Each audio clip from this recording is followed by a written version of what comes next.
안녕하세요. 제가 결혼한 지도 벌써 20년 차가 접어드네요.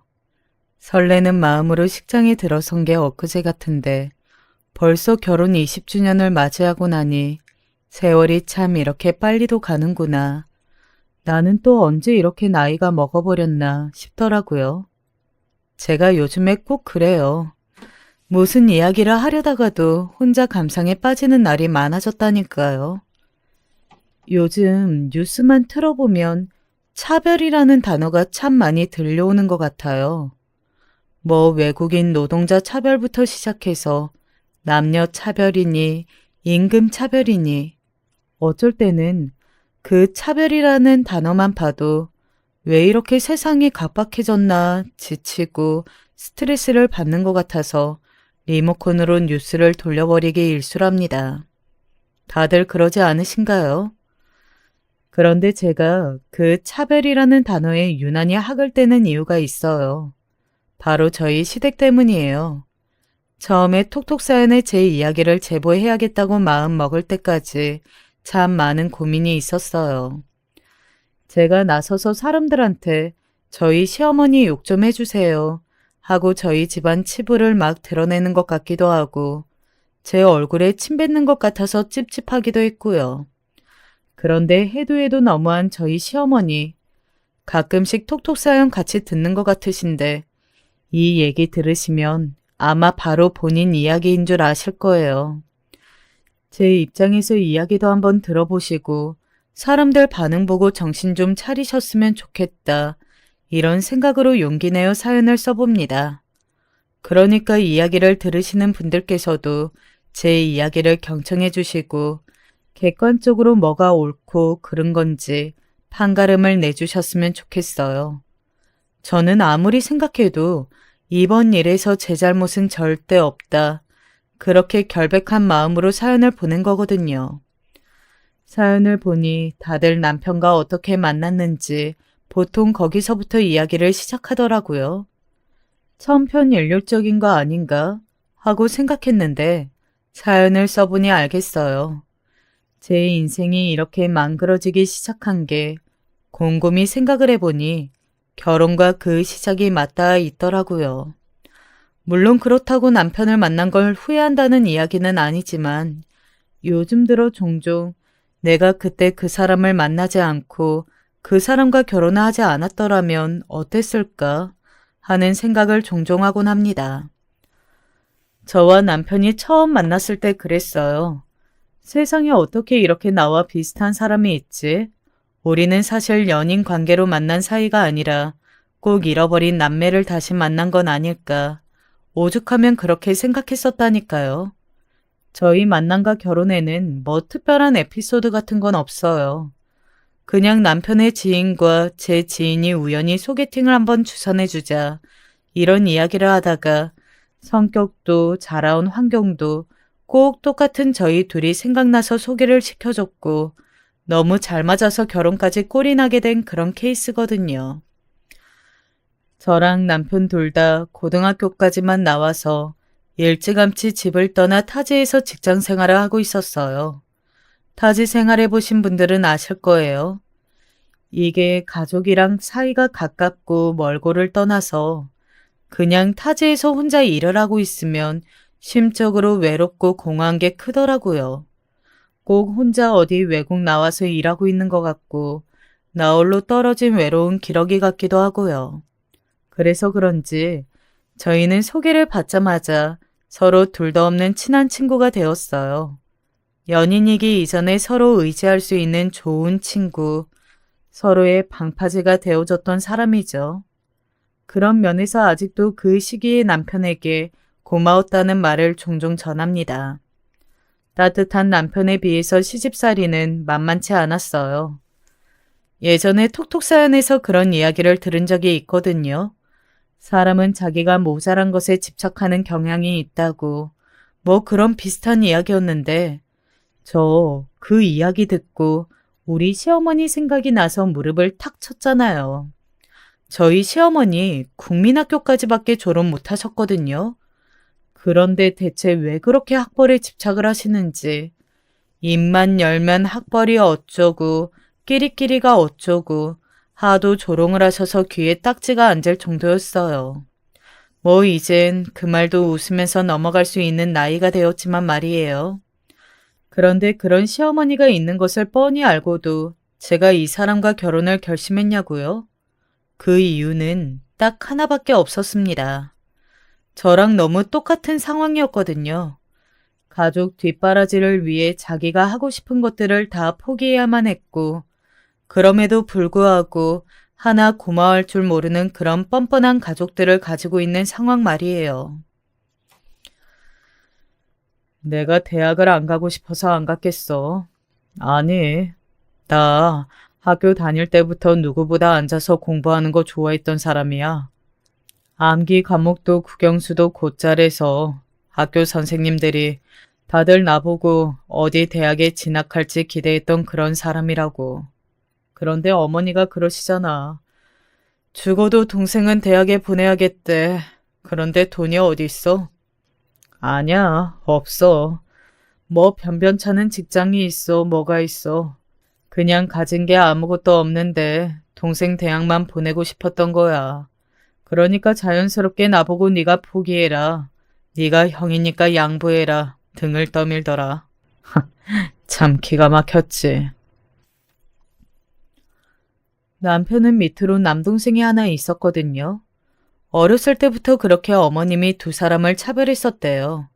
같은 아들이고 남편이 장손이니까 당연히 남편을 더 예뻐했으면 예뻐했겠다 싶죠.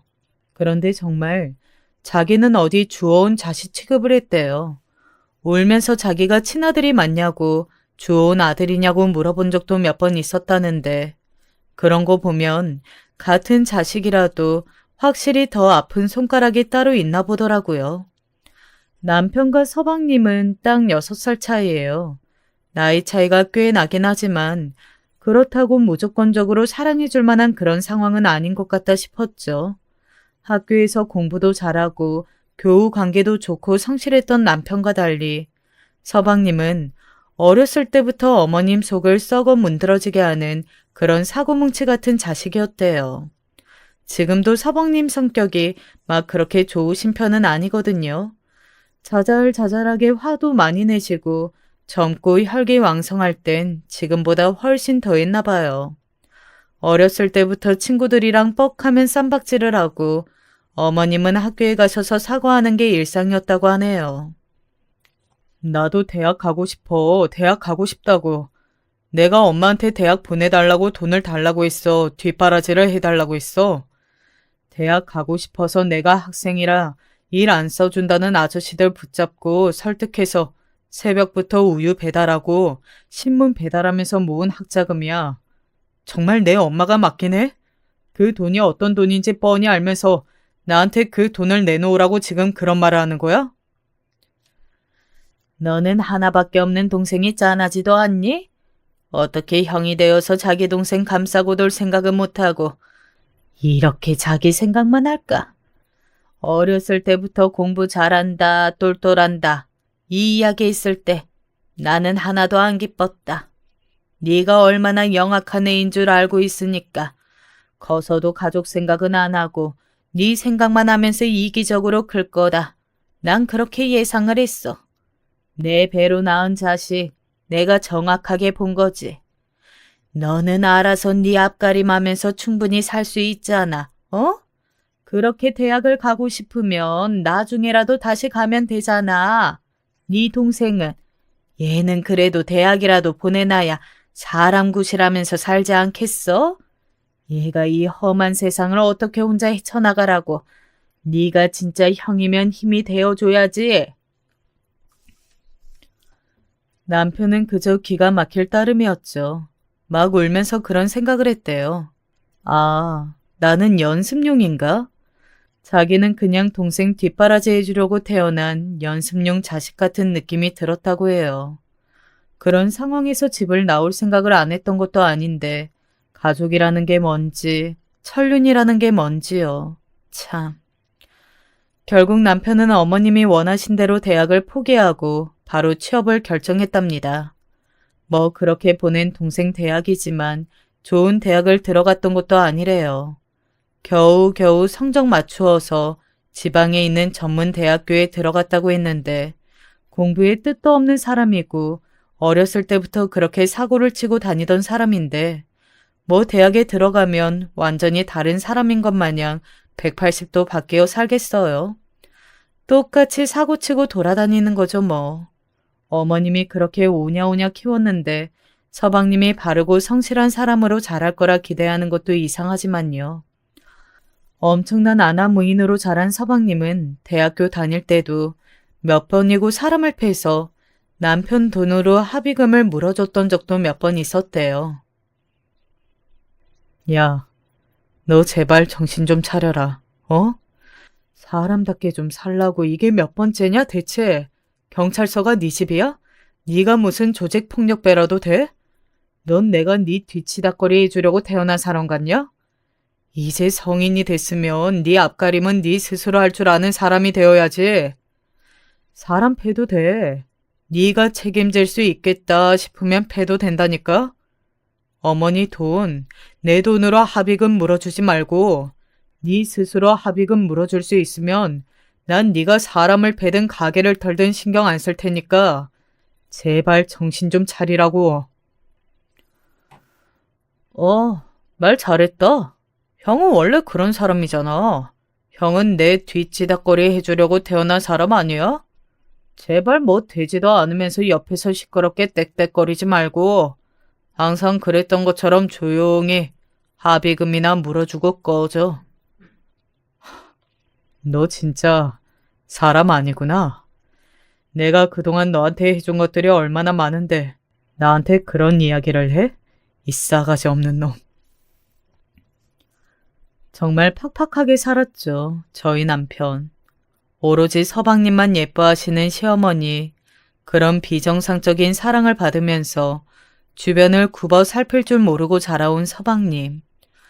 그런 모습을 아는데도 불구하고 남편과 결혼을 결심하게 된 건 저희 집도 다를 바가 없기 때문이에요. 전 맏딸로 태어나서 제 밑으로 여동생이 둘이나 있거든요. 그 여동생들 뒷바라지 한다는 핑계로 제가 하고 싶은 거, 제가 원하는 거 못하고 살았던 건 똑같아요. 전 뭐 갖고 싶다는 이야기 한번 해본 적 없이 먹고 싶은 거 못 먹고 입고 싶은 거 못 입고 그렇게 가족들을 위해 희생하면서 자랐는데 저희 부모님은 평생 저한테 고마운 줄 모르는 그런 사람이었어요. 엄마가 공주면 딸이 머슴처럼 살아야 된다. 이런 이야기 들어본 적 있으세요? 저랑 저희 어머니 관계가 딱 그랬거든요. 아버지가 돌아가시고 나서부터는 더 심해졌죠. 평생 일이란 건 아버지만 했었고 어머니는 손에 물 한 방울 안 묻히면서 그렇게 공주처럼 살아오셨거든요. 아버지가 돌아가시고 나면 엄마들이 밖에서 부엌 일이라도 하면서 자식들 먹이고 기르고 한다고 택도 없는 소리였죠. 저희 어머니 그런 신용도 하지 않으셨어요. 오히려 그런 가장의 역할은 제가 했었죠. 공주 같은 어머니 덕분에 제가 일찌감치 나가서 일을 했었고 오히려 엄마까지 제가 먹여 살렸던 그냥 전 집안의 머슴 같은 사람이었어요. 남편과 저는 둘 다 그런 마음이었어요. 그래도 내 가족이니까 너무 오랜 시간 동안 그렇게 가족을 위해서 희생하면서 살아오니까 저희 둘은 그게 당연히 내가 할 일, 당연히 나의 역할이라고 어느 순간 생각이 굳어졌던 것 같아요. 그런 동질감과 짠함으로 시작한 저희 관계에는 그래서 다른 부부에게는 없는 보이지 않는 묘한 전우애 같은 게 있었어요. 그런 전우애 덕분에 결혼 당시 시댁의 은근한 무시나 시어머니의 괄시도 전혀 신경 쓰지 않을 수 있었고 오히려 이제 제발 우리 둘 다 가족들을 끊어내고 우리 인생을 좀 살아보자 그렇게 다짐을 했었죠. 그런데 참 가족이라는 게 뭔지 끊임없이 저희 부부의 발목을 붙잡더라고요. 제가 먼저였어요. 결혼을 하고 한 3년 정도 지났을 때 저희에게도 아이 소식이 찾아왔어요. 이제 새 식구 행복한 일만 남았다 했죠. 새벽에 뜬금없이 연락 온 여동생의 전화를 받기 전까지 말이에요. 일찌감치 시집간 둘째 여동생이 울면서 저한테 전화가 왔어요. 깜짝 놀랐죠. 부동산 투자로 사고를 쳤대요. 언니, 제발 나 한 번만 살려줘. 응? 나 이거 들키면 우리 남편한테 이혼당할지도 몰라. 이제는 다신 도와달란 이야기 안 할게. 언니가 무슨 돈 나오는 기계야? 내가 대체 언제까지 너희 뒷바라지를 해줘야 너네가 속이 후련하겠니? 너 언니 임신 중이야. 그건 알고 있어? 왜 이렇게 가족이라는 게 스트레스를 못 줘서 안달인 거야? 언니 임신했으면 내 마음 더 잘할 거 아니야.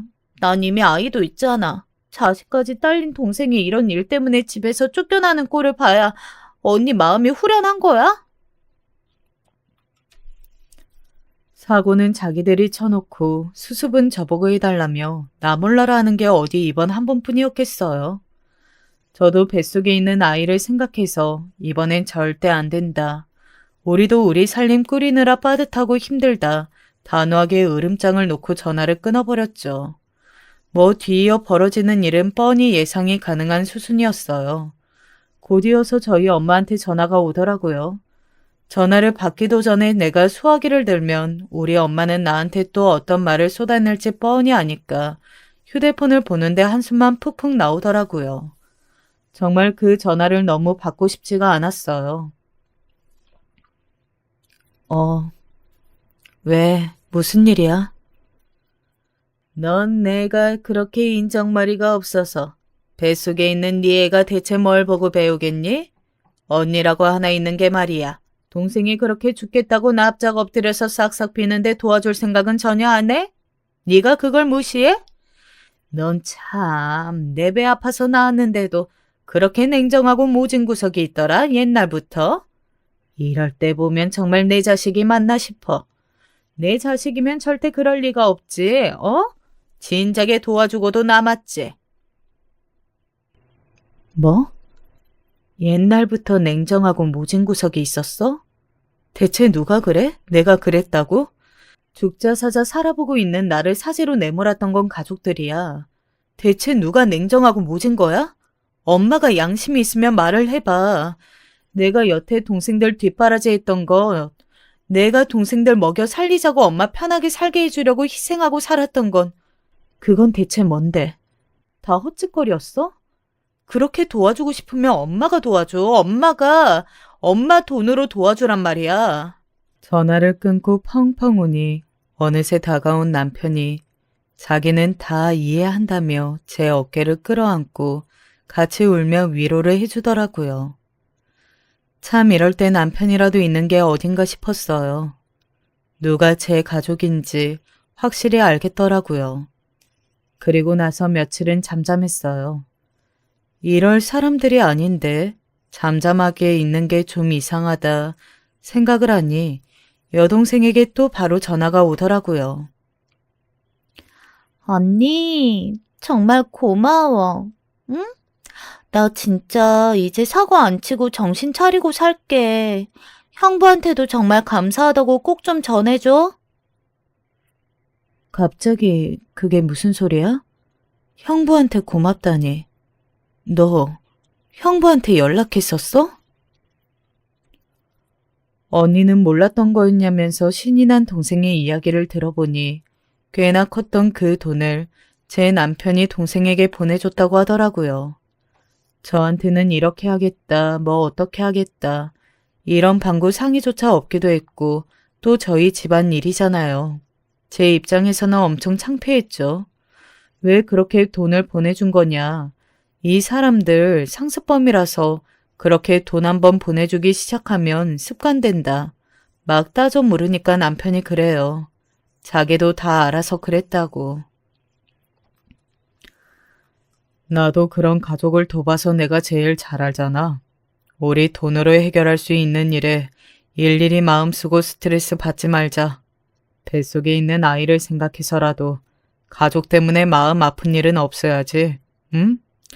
우리 가족만 생각하자고 이제. 그때 남편에게 참 고맙고 미안하기도 하고 창피하기도 하고 만감이 교차하더라고요. 그리고 왜 그런 이야기가 있잖아요. 남편이 중간에 잘만 해주면 시댁에도 잘하고 싶은 마음이 든다고요. 저도 그래서 남편에게 고마웠던 마음을 시댁에 잘하는 걸로 좀 갚아보고 싶었어요. 남편이 저랑 제 가족한테 보여준 것만큼 딱 그만큼이라도 시댁에게 잘해보고 시어머니한테 잘해보자고요. 그런데 시댁의 문턱은 생각보다 높더라고요. 더군다나 저희 가족만 뒷전이라고 생각했었는데 그 지독한 따돌림은 저희 대에서 끝나지 않았습니다. 제 시댁 생활의 이막이 서방님의 결혼을 하면서부터 시작됐거든요. 저희가 아이를 낳고 얼마 되지 않아서 서방님은 어떻게 만났는지는 모르겠지만 결혼을 하겠다고 대뜸 동서를 데려왔어요. 동서는 누가 봐도 이미 배가 불러있는 상태였죠. 혼전 임신이었어요. 누가 봐도 곱게 자란 것 같은 외모에 거기다 직업은 또 얼마나 좋고요. 무려 의사래요, 의사. 솔직히 같은 여자로서 동서를 보면서 기가 죽었던 게 사실이에요. 어머, 피부가 왜 이렇게 거칠어요? 형님, 맨날 일만 하지 마시고 저희 피부과 한번 오세요. 오셔서 제 이름 대시면 제가 공짜로 받을 수 있게 다 이야기해 놓을 테니까 돈 걱정은 하지 말고 한번 오세요. 넌 어쩜 이렇게 얘가 마음 씀씀이가 좋아? 형님도 잘 챙기고 손윗사람 모자란다고 성긋지도 않고. 예, 너도 제발 둘째 아가 밥만 좀 닮아봐라. 저도 그렇게 예쁘고 참하다 생각을 했었는데 저희 시어머니 눈에는 어떻게 보이겠어요. 그때부터 또 얼마나 신이 나셨겠어요. 의사 며느리라는 타이틀에 비교하기 딱 좋은 대상이 집에 있으니까 그때부터 서러울 일이 줄을 섰죠 뭐. 시어머니의 비교질에 자존감이 점점 떨어지면서 남편이 했던 이야기가 갑자기 생각이 나더라고요. 자기는 꼭 동생 기르려고 연습용으로 먼저 낳아본 자식 같다고요. 제가 동서 만나고 나니까 딱 그런 생각이 들었거든요. 시어머니가 둘째 며느리를 예뻐하기 위해서 연습용으로 미리 들여본 연습용 며느리가 내가 아닐까 하는. 아이를 막 낳고 손주를 보여드린다는 핑계로 그래도 시댁에 자주 갔었어요. 그런데 시어머니는 저희 아이도 집에서 왕따를 시키자고 결심을 하신 건지 하나밖에 없는 자기 손주도 본체 만체 하시더라고요. 솔직히 저희한테 그러는 건 저희가 그냥 참으면 되니까 어느 정도 못 본 척도 하고 이해도 하고 그러면서 살고 있었거든요. 그런데 제 자식한테까지 그러시는 꼴을 보니까 이게 마음에 응어리가 지더라고요. 대체 내 자식이 어디가 모자라서 싶고요. 동서랑 비교당할 일들을 따지면 한두 개가 아니에요. 여기 사연이 모자라요. 사람들 데려다가 어디 가서 2박 3일은 이야기해야 겨우 다 이야기할까 말까 되겠네요. 그런데 제가 마음을 고쳐먹었던 것, 이제 나도 시댁에 잘할 필요가 없겠구나. 시댁의 발길을 끊자 결심을 하게 된 계기는 따로 있어요. 동서의 산후조리와 그 이후 어머님의 태도 때문이었죠. 동서의 산딸이 다가오는데 시어머니가 그 나이 먹고 일도 안 하시고 무슨 돈이 있으시겠어요. 평소에 쓰시는 거라곤 자식들이 보내주는 용돈이 전부죠. 그렇게 자식 용돈 가지고 생활하시는 분이 갑자기 임신한 동서의 출산일이 다가오니까 산후조리원을 끊어줘야겠대요. 본인 손주가 나오는데 산후조리 하나 못 끊어주겠냐며 본인이 더 난리를 치고 돌아다니시더라고요. 그때도 보면서 그랬어요. 가만히 있으면 저 산후조리 화살이 우리한테 날아오겠구나 하고요. 그런데 어떻게 저희 시어머니 예상을 빗나가는 법이 없으실까요? 둘째 아가 산후조리원 알아보고 있다는 이야기는 들었지? 아무래도 좋은 데서 해야 몸도 빨리 풀고 병원 일도 빨리 복귀할 수 있지 않겠어? 너 둘째가 일하면서 나한테 용돈 보내주니까 너희 집이 그나마 쥐꼬리만큼 매달 보내줘도 내가 먹고 산다. 그렇게 생각을 해라. 네가 형님이니까 조리원도 같이 좀 알아봐주고 둘째 산후조리 하겠다 하면 돈도 좀 보태주고 알겠니? 저 출산할 때 출산일 당일에도 저희 시어머니 산부인과에 얼굴도 내비추지 않으셨던 분이에요. 산후조리요? 그런 분이 제 산후조리에 뭐 신경이나 쓰셨겠어요. 아무래도 동서네가 보내주는 용돈이 꽤 크니까 병원에 빨리 복귀하지 않으면 본인도 용돈 못 받고 사실 것 같아서 내심 그게 걱정이 되셨던 모양이에요. 그런데 본인께서 산후조리를 하라며 보태주실 돈은 없고 생색은 내야겠고 만만한 게 저희였던 거죠. 그런 시어머니가 저에게 동서조리원을 알아보라고 하니 그 이야기를 들은 저는 얼마나 기가 차고 어이가 없었겠어요. 저 그래도 아무것도 안 하고 손 놓고 있었던 건 아니에요. 돈은 보태줄 수 없어도 제가 손윗 사람이니 동네에 어느 조리원이 좋고 어느 조리원이 동서가 있기에 괜찮겠다. 이런 거 제가 손수 다 알아봐 줬네요. 저도 이제 막 돌진한 아이 케어하느라 정신이 없는데 그 갓난 아이를 등에 업고 물심양면으로 동서를 도와줬어요. 뭐 시어머니의 그런 행동이야 하루 이틀이 아니라고 한다지만 동서의 태도에 더 열이 받더라고요. 형님, 바쁘세요? 저 문자로 계좌번호 보내놓을게요. 뜬금없이 전화가 와서 받아보니 동서예요. 저한테 바쁘냐고 뭘 쓸데없는 말을 이것저것 늘어놓더니만 저한테 뜬금없이 문자로 자기 계좌번호를 보내놨으니 확인해봐라 그러는 거예요. 무슨 계좌번호? 어머, 형님, 뭐 모르시는 일처럼 말씀하세요. 어머님한테 들어보니까 형님이 제 산후조리 비용 다 대주신다고 말씀하셨다면서요. 저 정말 감사히 받을게요. 제가 원래 고맙다는 성격을 잘 안 하는 편인데 저 사실 형님의 처음 봤을 때 좀 그랬거든요. 사람이 음침한 구석이 있다고 해야 되나? 가족이 무슨 일이 있다고 하면 같이 기뻐하지도 않고 맨날 뚱에 있길래 아, 형님이랑은 절대 안 친해져야겠다. 그렇게 생각했는데 형님이 선뜻 이렇게 먼저 말씀을 해주실 거라고 저 상상도 못했잖아요. 이럴 때 가족 좋은 걸 느낀다니까요. 앞으로 저도 형님이랑 사이좋게 지내려고 노력해 볼게요. 감사해요. 동서, 지금 뭔가 오해가 있는 것 같은데, 나 어머니께 그런 말씀 드린 적 없어. 동서 산후조리원 어디로 하는 게 좋을지 알아봐 준다고만 했지. 돈을 준다는 이야기는 정말 절대 한 적이 없어. 나도 지금 우리 애 갓난아기인데 애 데리고 정말 최선을 다해서 동서 편하자고 알아봐주고 있는 거야.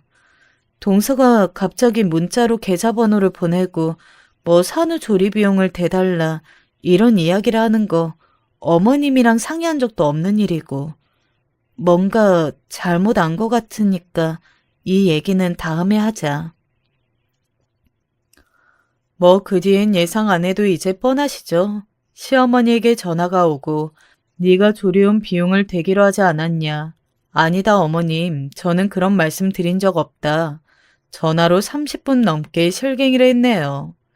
결국에 어머님은 분명히 지난번에 나랑 통화할 때 그런 이야기를 했었는데 이제 와서 돈이 아깝고 주기 싫으니까 오리발을 내미는 거라고 기어이 저를 공수표나 던지고 거짓말이나 하는 뻔뻔한 며느리로 만들어버리고 나서야 속이 풀리셨는지 잠잠하시더라고요. 덕분에 동서와의 관계도 그때 엄청 애매해졌죠. 산후조리 비용은 아니더라도 아이 낳아서 축하한다고 내 선에서 동서한테 돈 좀 챙겨주고 말게. 당신도 너무 스트레스 받지 마. 그래도 형님이랑 동서지간인데 이런 일까지 있었는데 입 싹 씻어버리면 둘 사이가 좀 그렇잖아.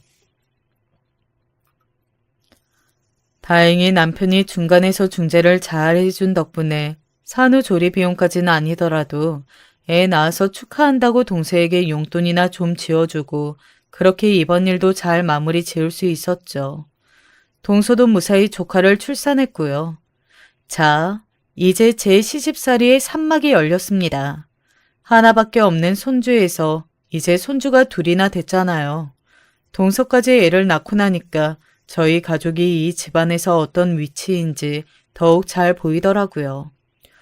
병원에 빨리 다시 복귀해봐야 한다면서 난리를 치는 동서 때문에 자연스럽게 동서네 애는 시어머니가 봐주게 됐어요. 저도 일을 다시 나가고 싶었죠.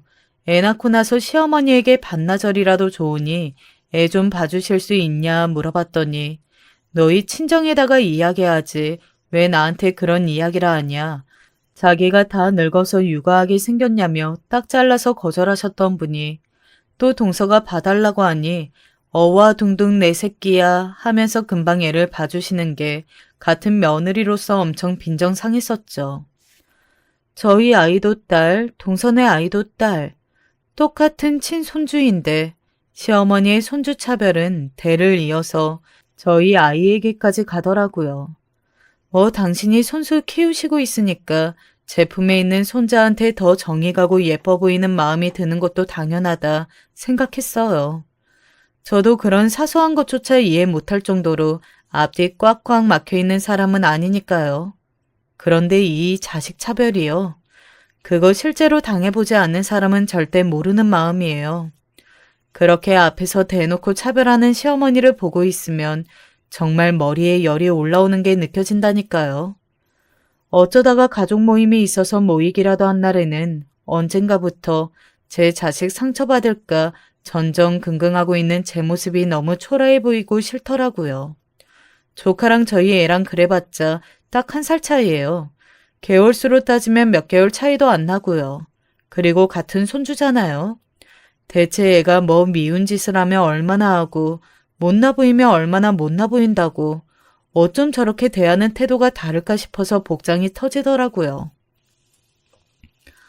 할미, 나 이거 줘. 이거 먹여줘. 아이고 예쁜 우리 강아지.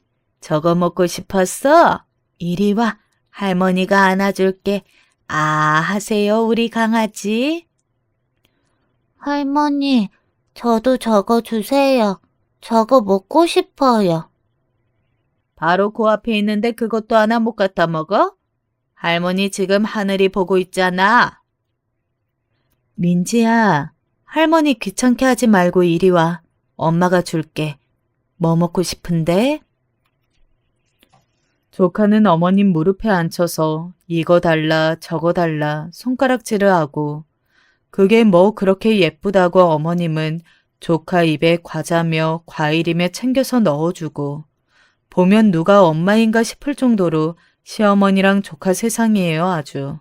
그런데 저희 아이가 아무리 어려도 눈치가 있잖아요. 자기도 예쁨 받고 싶은 거죠. 나이 차이도 얼마 안 나는데 아가잖아요. 할머니랑 조카 옆에 붙어서 할머니 나도 저거 달라고 저거 해달라고 애교스럽게 옷자락을 잡고 흔들어도 눈길도 안 줘요. 오히려 무슨 귀찮은 애들 쫓아내듯이 손을 탁 쳐내버리시는 거예요. 동서는 옆에서 그런 걸 봐도 무덤덤해요. 손 하나 까딱 안 하고 애는 오로지 어머님이 안고 예뻐라 하는데 저희 애가 대체 무슨 잘못인가요? 제가 결혼할 때 데리고 들어온 애도 아니고 본인 친손주인데 그렇게 대놓고 차별하는 모습을 보니까 저도 정말 기가 막히고 어이가 없는 거예요. 어른이 뭐 유치하게 그런 걸로 마음을 쓰냐 이러실 수도 있는데 저 어머님이 자꾸 그런 태도로 저희 아이를 대하시니까 덩달아 동서와 그 나이 어린 조카마저 미워 보이는 거 있죠. 저도 제가 이런 생각을 하는 게 너무 짜증나고 미련하다는 걸 알고 있는데도 자꾸 마음이 그렇게 가는 걸 어떡하나요? 그렇게 두 손주를 다른 손가락처럼 예뻐하기만 하면 다행이게요. 유치원 보내는 거, 뭐 문화센터 다니는 거, 저희도 어렵게 얻은 자식이고 소중한 딸이에요. 애가 쓰는 거, 애가 하는 거 얼마나 신경 쓰고 정성 들여 알아보겠어요. 그러면 저희 어머님, 저희가 하는 걸 옆에서 유심히 지켜보고 있다가 금세 또 전화 와서 그래요. 너 이번에 민지 뭐 영어 유치원인가 뭔가 보낸다며. 내가 둘째네한테 들어보니까 그거 대기하는 게 그렇게 힘들다고 하던데. 넌 그걸 어떻게 했니? 어머님, 갑자기 영어 유치원은 왜요? 저희 민지도 거기 들어가려고 6개월 넘게 대기했었어요. 요즘에 경쟁이 하도 치열해서 들어가려고 하면 최소한 3, 4개월 전부터 대기를 해야 한다고 하더라고요. 아이, 바쁜 애들이 무슨 그런 것까지 대기하면서 지내겠니? 너 그러지 말고 민지 영어 유치원 그거 우리 하늘이한테 넘겨줄 수 없니? 같은 가족이다 하고 해달라고 하면 될 수도 있다고 그러던데. 펄쩍 뛰면서 안 된다고 했죠. 솔직히 어머님이 계속 붙들고 늘어졌으면 꼼짝없이 저희의 유치원 대기까지 뺏길 뻔했었는데 참 다행히도 본인 외에 선착 대기 순번을 넘기는 건 절대 안 된다. 유치원에서 그렇게 얘기해서 저도 잘 빠져나갈 수 있었어요. 날이 갈수록 어머님의 차별, 동생의 유난히 도를 넘는다 생각이 들더라고요. 그래서 그런 거 가지고 화내는 게 참 유치한 일이란 걸 알지만 직접적으로 화를 내본 적도 있었어요. 어머님한테 매번 내내하면서 하자는 대로 끌려가지는 않았었거든요. 저도. 어머님, 민지가 아무리 어려도 요즘 애들 속은 훌쩍 커 있어요. 저희 애랑 하늘이 크면 클수록 둘도 없는 친구를 만들어 주셔야 하는데 어머님이 그렇게 하시면 자기들끼리도 다 알아요. 누가 예쁨 받고 누가 미움 받는지. 같은 손주잖아요. 어머님이 조금만 더 신경 써주시고 예뻐해 주세요. 네? 예. 그럼 내가 너희 집 자식을 일부러 미워하기라도 한다는 말이니? 너 되게 말 웃기게 한다. 너 지금 이야기만 들어보면 내가 되게 이상한 사람인 것처럼 그렇게 말하는데, 야, 네 자식이 예쁜 짓을 해야 예쁘다 하는 거고, 예쁘다 소리를 못 듣고 크면, 아, 내 자식이 뭔가 실수한 게 있진 않나, 잘못한 게 있진 않나, 그렇게 생각하는 게 맞지 않니? 요즘 뭐 맘충이니 뭐니 하면서 저 새끼만 감싸고 도는 사람들이 많다고 하던데. 아, 보니까 딱 알겠다. 너 지금 이렇게 말하는 게 네 자식 망치는 지름길이야. 오히려 자기는 그런 적 없다며 그렇게 생각하는 제가 이상한 거라면서 펄쩍펄쩍 뛰더라고요. 어른인 저희도 눈치를 챌 정도인데 아무리 애라도 제 딸이 그 요상한 분위기를 눈치 못 채겠어요. 시어머니를 설득하는 건 더 이상 의미가 없다 싶어서 차라리 그냥 최대한 할머니랑 마주칠 일이 없게끔 특별한 가족 행사가 아니면 참여도 하지 않거나 남편만 보내거나 하면서 좀 시댁이랑 거리를 두려고 했었던 것 같아요. 그렇게 멀리 지냈는데도 달라지는 게 없더라고요. 일부러 멀리 지내고 있는 거라고 눈치도 못 채세요. 차별이라는 게 어떻게 해도 익숙해질 수가 없는 거잖아요. 그리고 제가 애 데리고 이 집과 영영 갈라서지 않는 이상 어떤 일로든 가족들을 만나야 하는 기회는 너무 많고요. 참 별거 아닌 일로 내가 너무 독하게 마음을 먹고 나쁜 생각을 하는 건가? 조카도 어린 아이일 뿐인데 어른스럽지 못하게 미워하는 이런 게 맞나? 저 스스로 자책했던 적도 한두 번이 아니에요. 애들이 무슨 문제겠어요. 문제는 어른들이지. 그렇게 시댁이랑 거리를 두고 피했는데 가끔 마주칠 때마다 시어머니가 저에게 하시는 사소한 말 한마디 한마디가 제 마음을 후벼 파더라고요. 아니, 같은 터울인데 어쩌면 이렇게 못생겼을까? 쌍꺼풀도 없는 게 꼭 자기 엄마를 닮았네. 저희 시어머니 주특기가 그거예요. 은근슬쩍 저희 애한테 저 닮았다고 하면서 외모 비하하는 거예요. 저야 당연히 엄마니까 제 딸이 저 닮았다고 하면 기분 좋죠. 그런데 어머님이 하시는 닮았다는 절대 좋은 뜻으로 쓰이는 말이 아니거든요. 이제 막 유치원에 들어간 애를 붙잡고 외모가 어쨌네 저쨌네 하는데 그게 기분이 좋겠어요? 엄마, 나 못생겼어?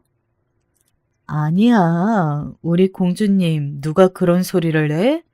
엄마 눈엔 공주님만큼 예쁜 사람이 없는데?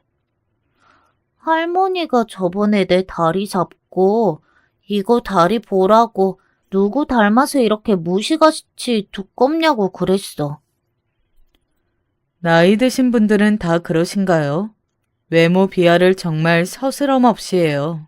온 가족들이 저희 딸 보고 아빠 판박이라고 하는데 시어머니가 곧 죽어도 저 닮았다 하시거든요. 오히려 조금 애가 커가면서 절 닮았다는 이야기를 많이 들어요. 그런데 시어머니는 이제 보니까 그냥 제 아이가 사람들에게 칭찬 듣는 것 자체가 안 입고 온 사람처럼 행동하시더라고요. 아이고, 이 집은 손주딸들이 하나같이 다 예뻐서 좋겠어. 왜 이렇게 예뻐? 어렸을 때는 지네 아빠 판박이더니 이제 좀 크니까 엄마 얼굴이 나오네. 저희 딸이라 콩깍지 씌워서 하는 말이 아니고 진짜 저희 아이 아동 모델 제안을 받을 정도로 예쁘게 생겼어요. 어디 가서 못생겼다는 소리 하는 건 시어머니 딱 한 분밖에 안 계시거든요. 아무래도 조카도 나이가 비슷하다 보니까 오히려 밖에 나가면 사람들이 저한테 쓱 와서 그래요. 아무리 봐도 우리 애가 더 예쁘다고요. 엄마 얼굴은 무슨 얘가 지 아빠 닮아서 그나마 이 정도로 생긴 거야. 걔가 어렸을 때 딱 이렇게 생겼었다니까. 아이고, 내가 두식이 어렸을 때 얼굴을 아는데 무슨 엄마랑 반박인데? 아니 여러분, 제가 낳은 딸인데 손주가 며느리 닮았다는 소리가 그렇게 듣기 싫은가요? 그냥 그 정도 되니까 저도 더 이상 꾸역꾸역 참아가면서 시어머니랑 가깝게 지내려는 생각이 싹 사라지더라고요. 남편한테도 제대로 한마디 했어요. 대체 어머님, 왜 그러시는 거야? 당신도 봐서 알잖아. 나 당신네 집에서 왕따 당하는 거 우리 둘로도 좋게. 우리야 그냥 참고 지내면 되지만 우리 민지는 아니잖아. 어? 나 우리 딸까지 그 집에서 왕따 당하는 꼴 절대 못 봐. 차라리 그냥 그 꼴 안 보고 말지. 나 정말 중요한 일 아니면 우리 애 데리고 시댁 절대 안 갈 거야. 어머님이 그렇게 만드신 거야. 당신 뜻이 그러면 그렇게 하자. 우리 민지 나한테 제일 소중한 딸이야. 나도 내 딸 나쁜 소리 듣는 거 싫고 당신이 생각했을 때 그게 맞는 방법이라고 생각이 들면 그냥 따를게. 그렇게 하자. 그렇게 시댁과 인연을 조금씩 끊어갔네요.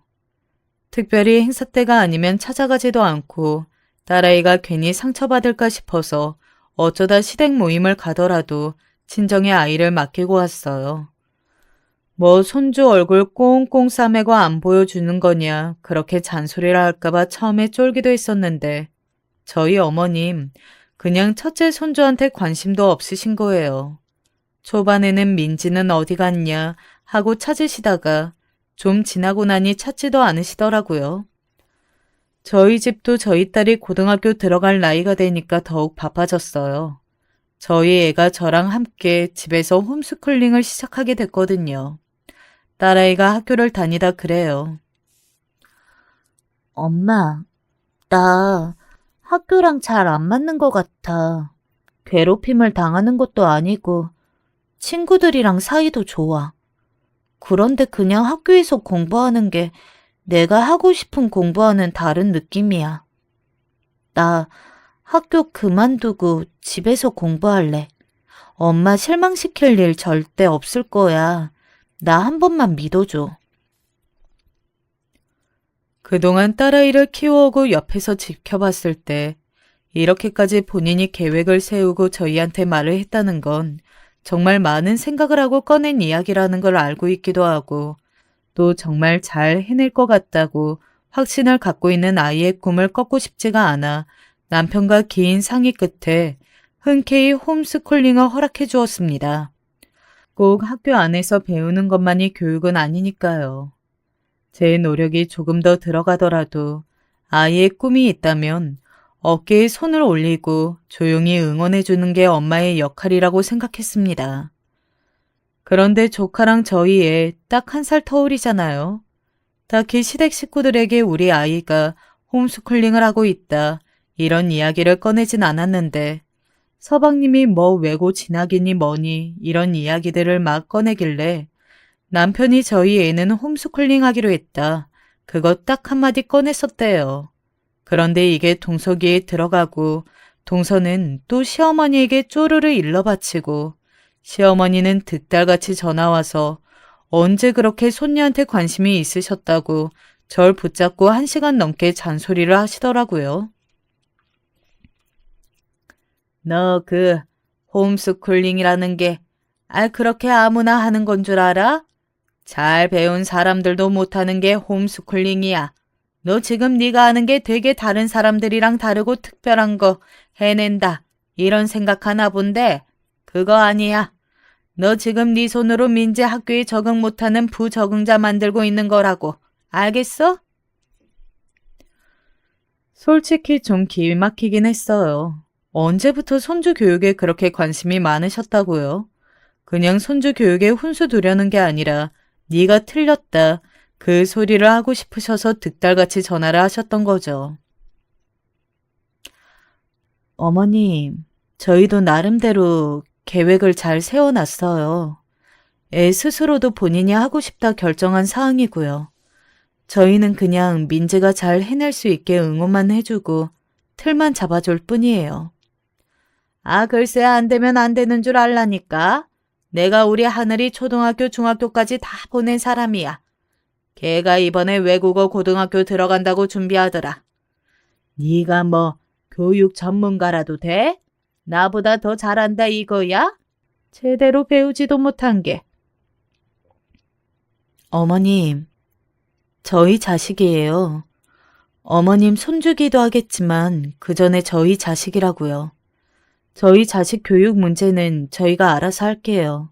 설령 결과가 잘못된다고 하더라도 그건 그 길을 선택한 저희 애가 책임질 문제예요. 이 문제는 더 이상 언급하지 않으셨으면 좋겠어요.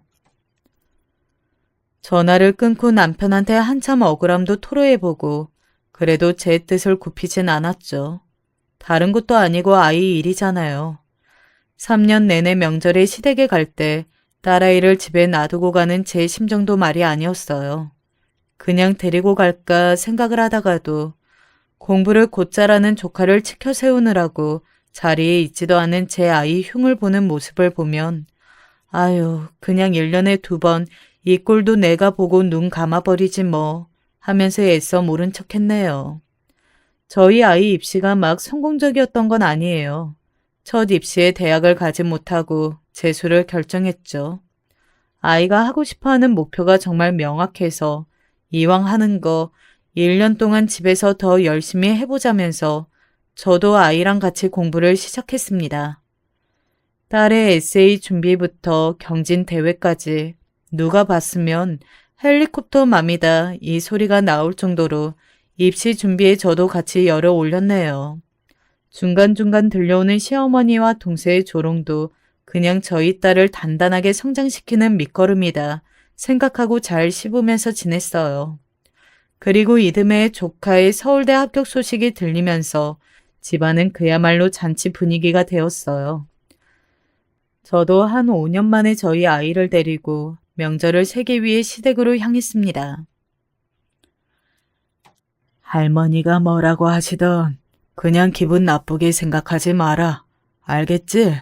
민지야, 원래 멋진 사람들은 주변에 공격하는 사람이 많은 법이야.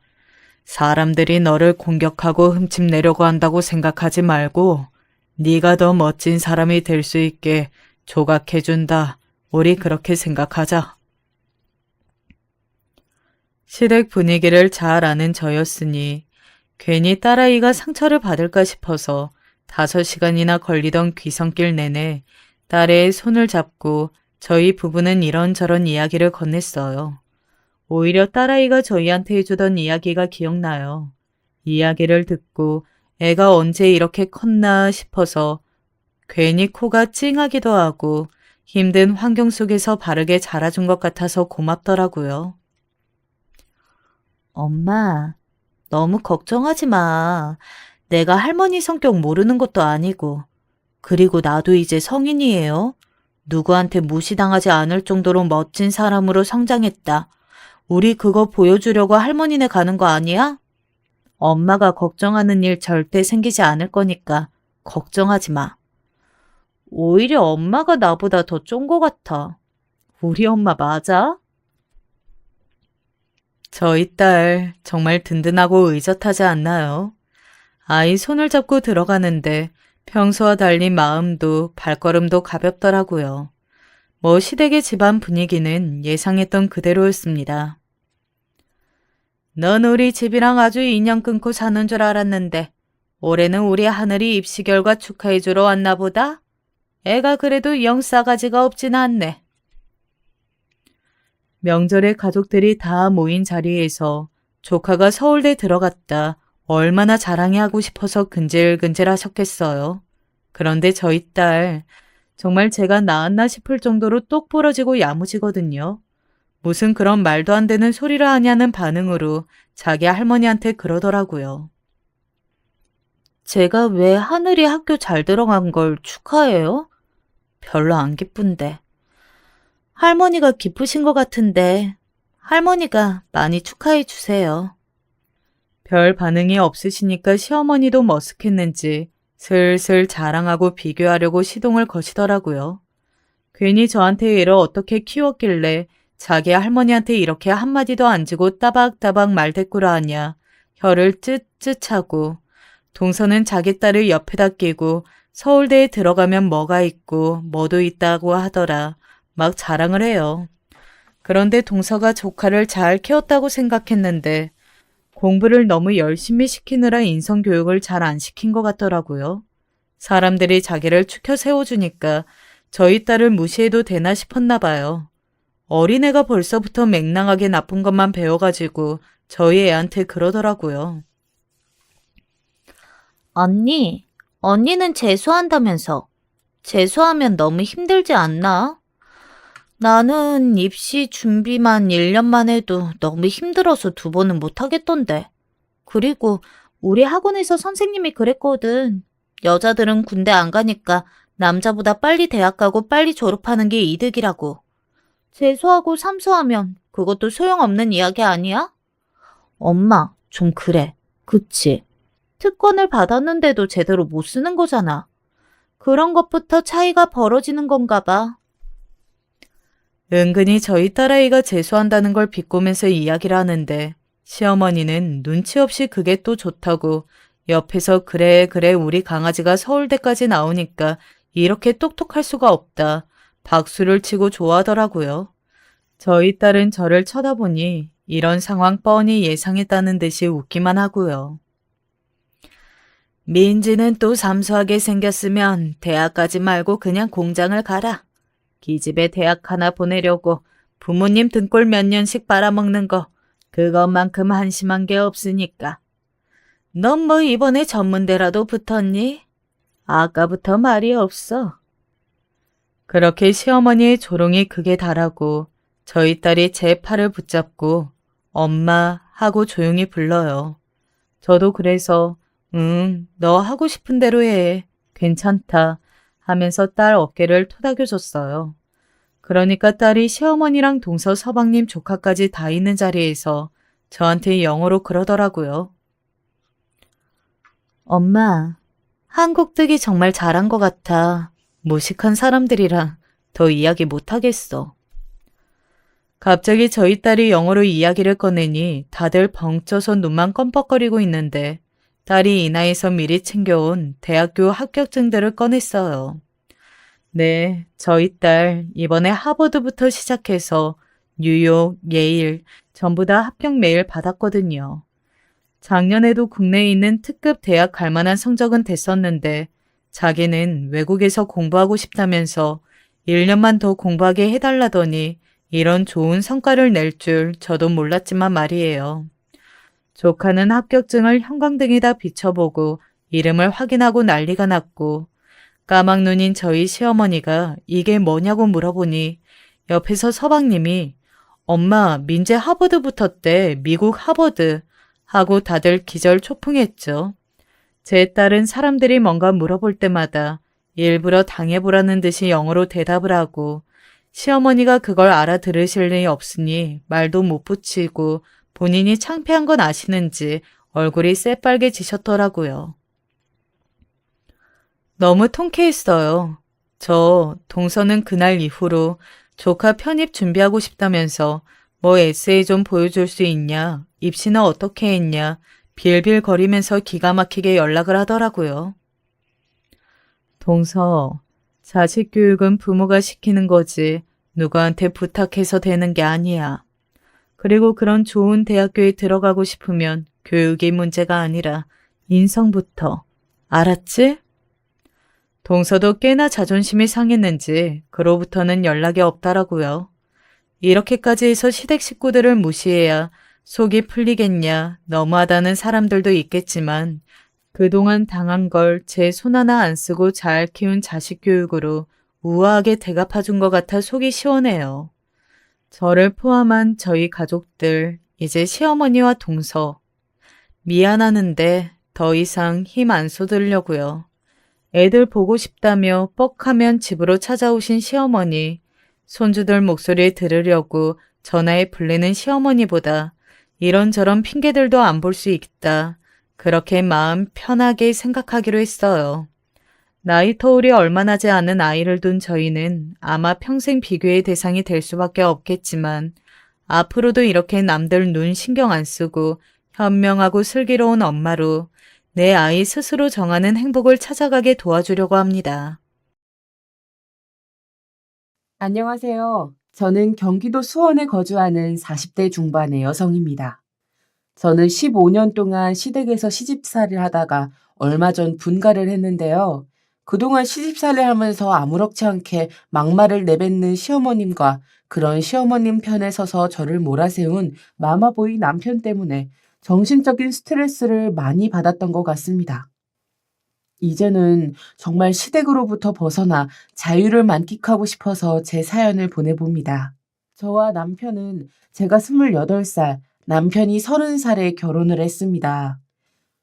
남편과는 직장 동료의 주선으로 처음 소개팅을 통해 만나게 되었고, 남편의 다정다감한 모습이 마음에 들어 결혼까지 결심을 하게 되었습니다. 남편은 저뿐만 아니라 다른 사람들을 대할 때도 친절하고 다정다감했는데요. 심지어 결혼 전에 연애를 할 때도 시어머님과 자주 통화를 하며 다정하게 대화를 나누더라고요. 저는 연애할 때까지만 해도 엄마와 아들 사이가 유달리 가깝고 친하다고 생각했었는데 결혼하고 나니 그 정도 수준이 아니었습니다. 저희 남편은 하나부터 열까지 시어머니께 다 보고하고 무언가 결정이 필요한 순간에는 늘 시어머니께 확인을 받고 시키는 대로 따라하는 마마보이였더라고요. 남편이 마마보이였다는 걸 진작에 알았더라면 결혼할 때도 신중했을 텐데 결혼하고 나서 알게 되다니 제가 정말 바보 같았네요. 생각해보면 결혼 준비할 때부터 남편의 마마보이 성향이 나타났는데요. 저와 남편은 직장이 같은 지역에 있었고 신혼집을 직장 근처에 구하는 것으로 미리 결정했었습니다. 그런데 어느 날 갑자기 남편이 시댁에 들어가서 살자며 말을 바꾸더라고요. 오빠, 우리 엄마한테 신혼집은 직장 근처에 구할 거라고 이미 이야기 다 해놓은 상태인데 갑자기 시댁에 들어가서 살자니 무슨 말이야. 남편은 제 물음에 별일 아니라는 듯이 웃으며 이야기했습니다. 그렇긴 한데 우리 엄마가 괜히 돈 많이 들여서 신혼집 따로 구할 필요가 있냐고. 그냥 엄마 집에 들어와서 살라고 하셔서. 나도 생각해보니까 엄마 집에 들어가면 돈도 절약하고 좋을 것 같더라고. 남편 이야기를 가만히 듣고 있자니 돈을 절약하는 것보다도 시어머님께서 저희와 함께 살고 싶다고 강력하게 말씀하셔서 그런 것 같더라고요. 시어머님께서 오빠가 결혼하고 나면 적적하실 것 같다는 생각은 했지만 그렇다고 제가 시댁살이를 해야겠다는 생각은 전혀 한 적이 없었기 때문에 남편에게 시댁살이는 어려울 것 같다고 강경하게 이야기했습니다. 오빠 말처럼 시댁에 들어가면 돈은 절약할 수 있겠지만 직장에서 멀기도 하고 우리 엄마도 아버지 없이 혼자 계신데 내가 시댁에 들어가서 살면 내 마음이 불편할 것 같아. 나도 외동딸인데 우리 엄마도 어머님처럼 내가 결혼하고 나면 적적하실 텐데 말이야. 제가 이야기한 게 일리가 있다고 생각했는지 남편은 고개를 끄덕이더니 다시 시어머님을 설득해 보겠다고 했습니다. 그리고 신혼집에 대한 거처가 정해지지 않은 상태로 상견례를 하게 되었는데요. 시어머님께서 만나자마자 신혼집 이야기부터 꺼내시더라고요.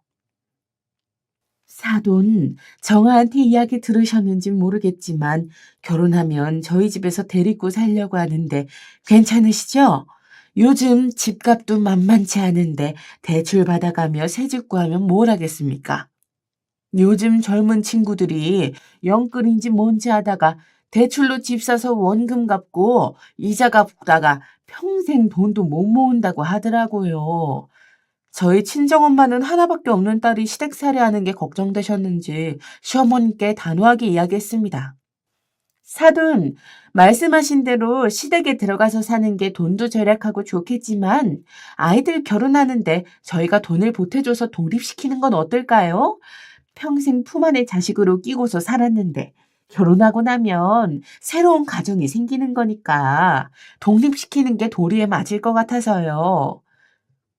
시어머님께서는 저희 엄마 말씀이 듣기 거북하셨는지 인상을 찌푸리시다가 돌연 금방이라도 우실 것처럼 흐느끼기 시작하셨습니다. 사돈, 제가 사실은 우리 바깥 양반 그렇게 일찍 보내고 나서 우리 지훈이를 혼자서 힘들게 키우면서 남들 손가락질 받게 하지 않으려고 얼마나 애지중지 키웠나 모릅니다. 지훈이는 제 하나밖에 없는 아들이자 친구고 때로는 남편처럼 의지하면서 살아왔어요. 사실 시어머님 입장이야 이해는 가지만 저희 엄마도 마찬가지로 혼자서 저를 키우시느라 고생하셨으니 어떤 말씀을 하시더라도 동등한 입장이 되더라고요. 그러다 보니 시어머님이 울면서 감정 호소하시는데 별로 마음에 크게 와닿지 않았던 것 같습니다. 저는 속으로 어떤 말씀을 꺼내고 싶으셔서 저런 말씀을 하시나 싶었어요. 사돈, 제가 정아 시집살이 시키지 않고 딱 2년만 데리고 살겠습니다. 저희 집에서 아이들 살림 합쳐서 신혼생활 시작하면 2년 동안 돈 바짝 모아서 대출받지 않고도 집 살 수도 있을 거예요. 저는 시어머님께서 시댁살이에 대해 이야기를 꺼내시자마자 남편을 째려보았는데요. 남편이 분명 저에게는 시어머님을 다시 설득해 보겠다고 해놓고서는 본인도 찔리는 게 있는지 제 눈길을 피하더라고요. 그리고 남편은 시어머님 말에 힘을 보태 이야기했습니다. 장모님, 저희 어머니께서 이야기하신 것처럼 정아 시집살이 없이 저희 집에서 행복하게 살 수 있도록 제가 중간에서 역할 잘 하겠습니다. 우려하시는 일 없도록 할 테니 2년만 저희 집에서 신혼생활 시작할 수 있도록 허락해 주세요. 저는 상견례 자리에서 남편까지 합세하여 시댁살이를 강요하자 당황스럽기도 하고 남편이 제 편이 아닌 시어머님 편에 서자 화가 나더라고요. 저희 엄마도 시댁과는 도저히 말이 통할 것 같지 않아 다음에 다시 이야기하기로 하고 헤어졌습니다. 그리고 집에 와서 한참 동안 저를 붙잡고 말씀하셨어요. 정아야, 엄마가 너희 시어머님 되실 분을 만나보니 보통이 아닌 분 같아서 말이야. 이 결혼 꼭 해야 되겠니? 말씀은 2년 동안만 데리고 살겠다고 하셨는데 그때 가서 너희들 계속 끼고서 살겠다고 이런 식으로 무대뽀로 나오면 어떻게 할래? 엄마는 사실 이서방도 마음에 썩 들지 않았는데 시어머님 되실 분을 만나뵈니 더욱 이 결혼을 말리고 싶구나. 저는 그때까지만 해도 남편을 너무나 사랑했기 때문에 엄마 말씀대로 남편과 헤어진다는 건 상상도 못했던 것 같습니다. 그래서 결국 시댁살이가 마음에 내키진 않았지만 시어머님 말씀대로 딱 2년만 같이 살기로 약속하고 시댁살이를 시작했죠. 남편과 결혼하고 신혼여행을 다녀온 당일에 있었던 일인데요. 저희 엄마가 이바지 음식을 싸주셔서 시댁에 들고 갔는데 시어머님께서 이바지 음식을 펼쳐보시더니 명태전 하나를 집어드시면서 한 소리 하시더라고요.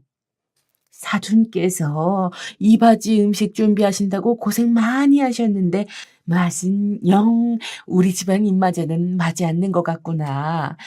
음식이 어떻게 하나같이 다 밍밍해서 아무 맛도 안 나는지 원 이렇게 맛없게 만들려고 해도 어려울 텐데 사돈은 참 재주도 좋으셔. 저는 애써 이바지 음식을 만드시느라 고생하셨을 친정엄마를 생각하면 시어머님께서 비꼬아서 말씀하시는 것 같아 기분이 나빴습니다. 어머님, 저희 집은 조미료를 하나도 사용하지 않아서요. 저희 어머니께서 천연 조미료를 직접 만들어서 쓰시기 때문에 어머님 입맛에는 밍밍하실 수도 있겠지만 조미료가 듬뿍 들어간 음식보다는 훨씬 건강에 좋아요. 사실 제가 맛보았을 때는 전혀 밍밍하지도 않고 맛이 좋았는데 시어머님께서 괜히 트집을 잡으셨던 것 같았습니다. 그런데 남편이 옆에서 이바지 음식을 하나 집어먹더니 시어머님 편에 서서 말을 거들더라고요. 여보, 내가 먹어봐도 장모님께서 만드신 음식들 하나같이 아무 맛도 안 나는데? 우리 엄마가 만들어준 음식은 정말 맛있는데 말이야. 여보가 장모님이 아니라 우리 엄마한테 요리 좀 배워야겠다. 저는 저의 친정엄마가 만들어주신 소중한 이바지 음식을 시어머님과 남편이 맛대가리 없다며 무시하는 것 같아 기분이 언짢았습니다. 도리어 저는 시어머님께서 만들어주신 음식들이 조미료가 많이 들어가서 그런지 제 입맛에는 간이 짜고 안 맞았었거든요. 그리고 결혼한 지 몇 개월이 되지 않아 시어머님의 생신이 다가왔는데요. 저도 시어머님 생신일자를 달력에 미리 적어놔서 기억해두고 있었는데 시어머님께서 일주일 뒤 본인 생일이라며 저한테 굳이 말씀을 하시더라고요. 그리고 결혼하고 첫 가족 행사니까 근처 친척분들도 모두 초대할 예정이니 저에게 생일 잔치를 제대로 준비하라고 이야기하셨습니다.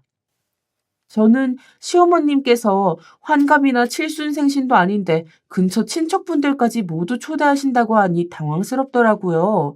그래서 남편에게 어떤 식으로 시어머님 생신 잔치를 준비해야 할지 논의하였는데 남편의 말을 듣고 정말이지 어이가 없었습니다. 여보, 그걸 나한테 물어보면 어떡해. 엄마가 여보한테 직접 준비하라고 말씀하셨다며. 그럼 여보가 며느리니까 고민해보고 준비해야지. 나라고 무슨 좋은 방법이 있겠어? 여보가 생각해보고 어떻게 할지 이야기해주면 나도 도안을 줄게. 다른 사람도 아니고 본인 어머니 생신잔치인데 남일처럼 이야기하는 남편의 입을 한 대 때려주고 싶었습니다. 남편은 결혼하고 나서 말로만 나불대었지 실제로 제가 시어머님께 시집살이를 당하고 있을 때 도와준 적이 단 한 번도 없었는데요. 시어머님 생신 때 가족들끼리만 모이는 게 아니라 친척분들까지 오신다고 하니 많은 양의 음식들을 혼자서 준비하는 게 무리겠다 싶더라고요. 그래서 차라리 밖에 나가서 외식하는 편이 더 낫겠다 싶었는데 제가 그런 이야기를 꺼내기도 전에 시어머님께서 먼저 말씀하셨습니다. 설마 결혼하고 시어머님 첫 생신이신데 밖에 나가서 외식하자고 할 건 아니지? 친척분들도 있는데 시어머니 망신 줄 거 아니면 직접 요리해서 제대로 상 차려야 한다. 시어머님께서 외식은 절대 안 된다고 하시니 어떻게 할 다른 도리가 없더라고요. 그래서 그 순간 바로 떠오르는 사람이 친정 엄마였고 급한 대로 전화를 해서 제 상황에 대해 이야기했습니다. 친정 엄마는 시어머님과 더불어 친척분들께 제가 혹시나 흠이 잡힐까 걱정하시더라고요.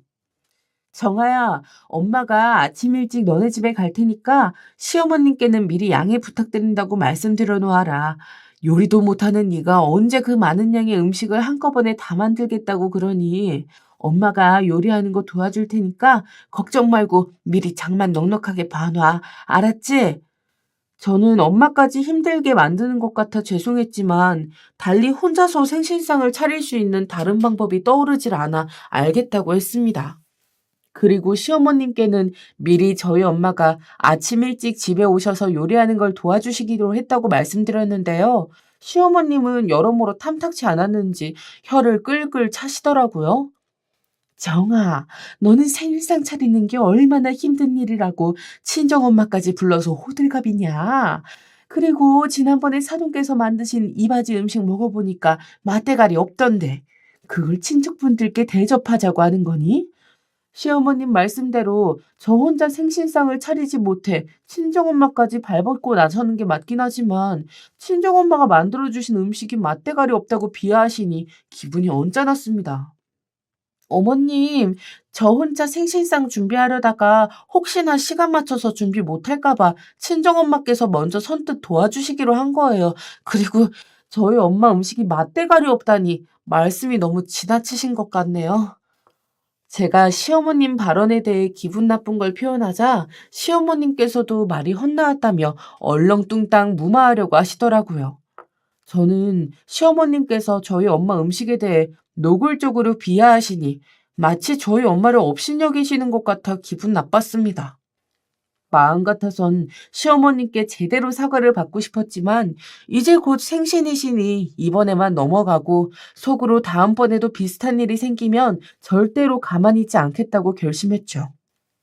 그리고 시어머님께서는 생신 당일이 되자 저희 엄마와 마주치는 게 불편하셨는지 볼 일이 있다며 아침 일찍부터 나가시더라고요. 남편은 핑계인지 모르겠지만 주말인데도 급하게 회사 업무 처리할 게 있다며 덩달아 집을 나갔습니다. 그 덕분에 저는 친정엄마와 둘이서 고군분투하며 음식을 만들었고 다행히 점심시간 이정에 생신상을 준비할 수 있었습니다.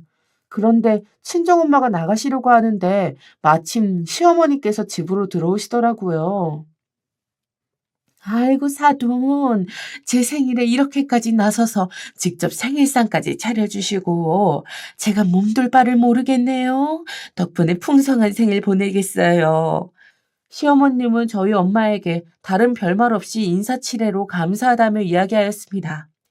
아닙니다. 우리 정아가 부족한 게 많아서 친척분들까지 오시는 귀한 자리라고 하니 제가 실례를 무릅쓰고 집까지 찾아왔네요. 생신상에 올라간 음식들이 입맛에 맞을진 모르겠어요. 정아와 함께 직접 만든 음식들이니 정성이라 생각하시고 우리 정아 예쁘게 봐주세요. 친정엄마도 그렇게 인사말을 남기시고 급하게 나가셨는데요. 시어머님께서는 저희 엄마가 나가시자마자 생신상에 올라간 몇 가지 음식들을 손으로 집어먹어 보시더니 싱크대로 달려가 먹던 음식을 바로 뱉어내셨습니다.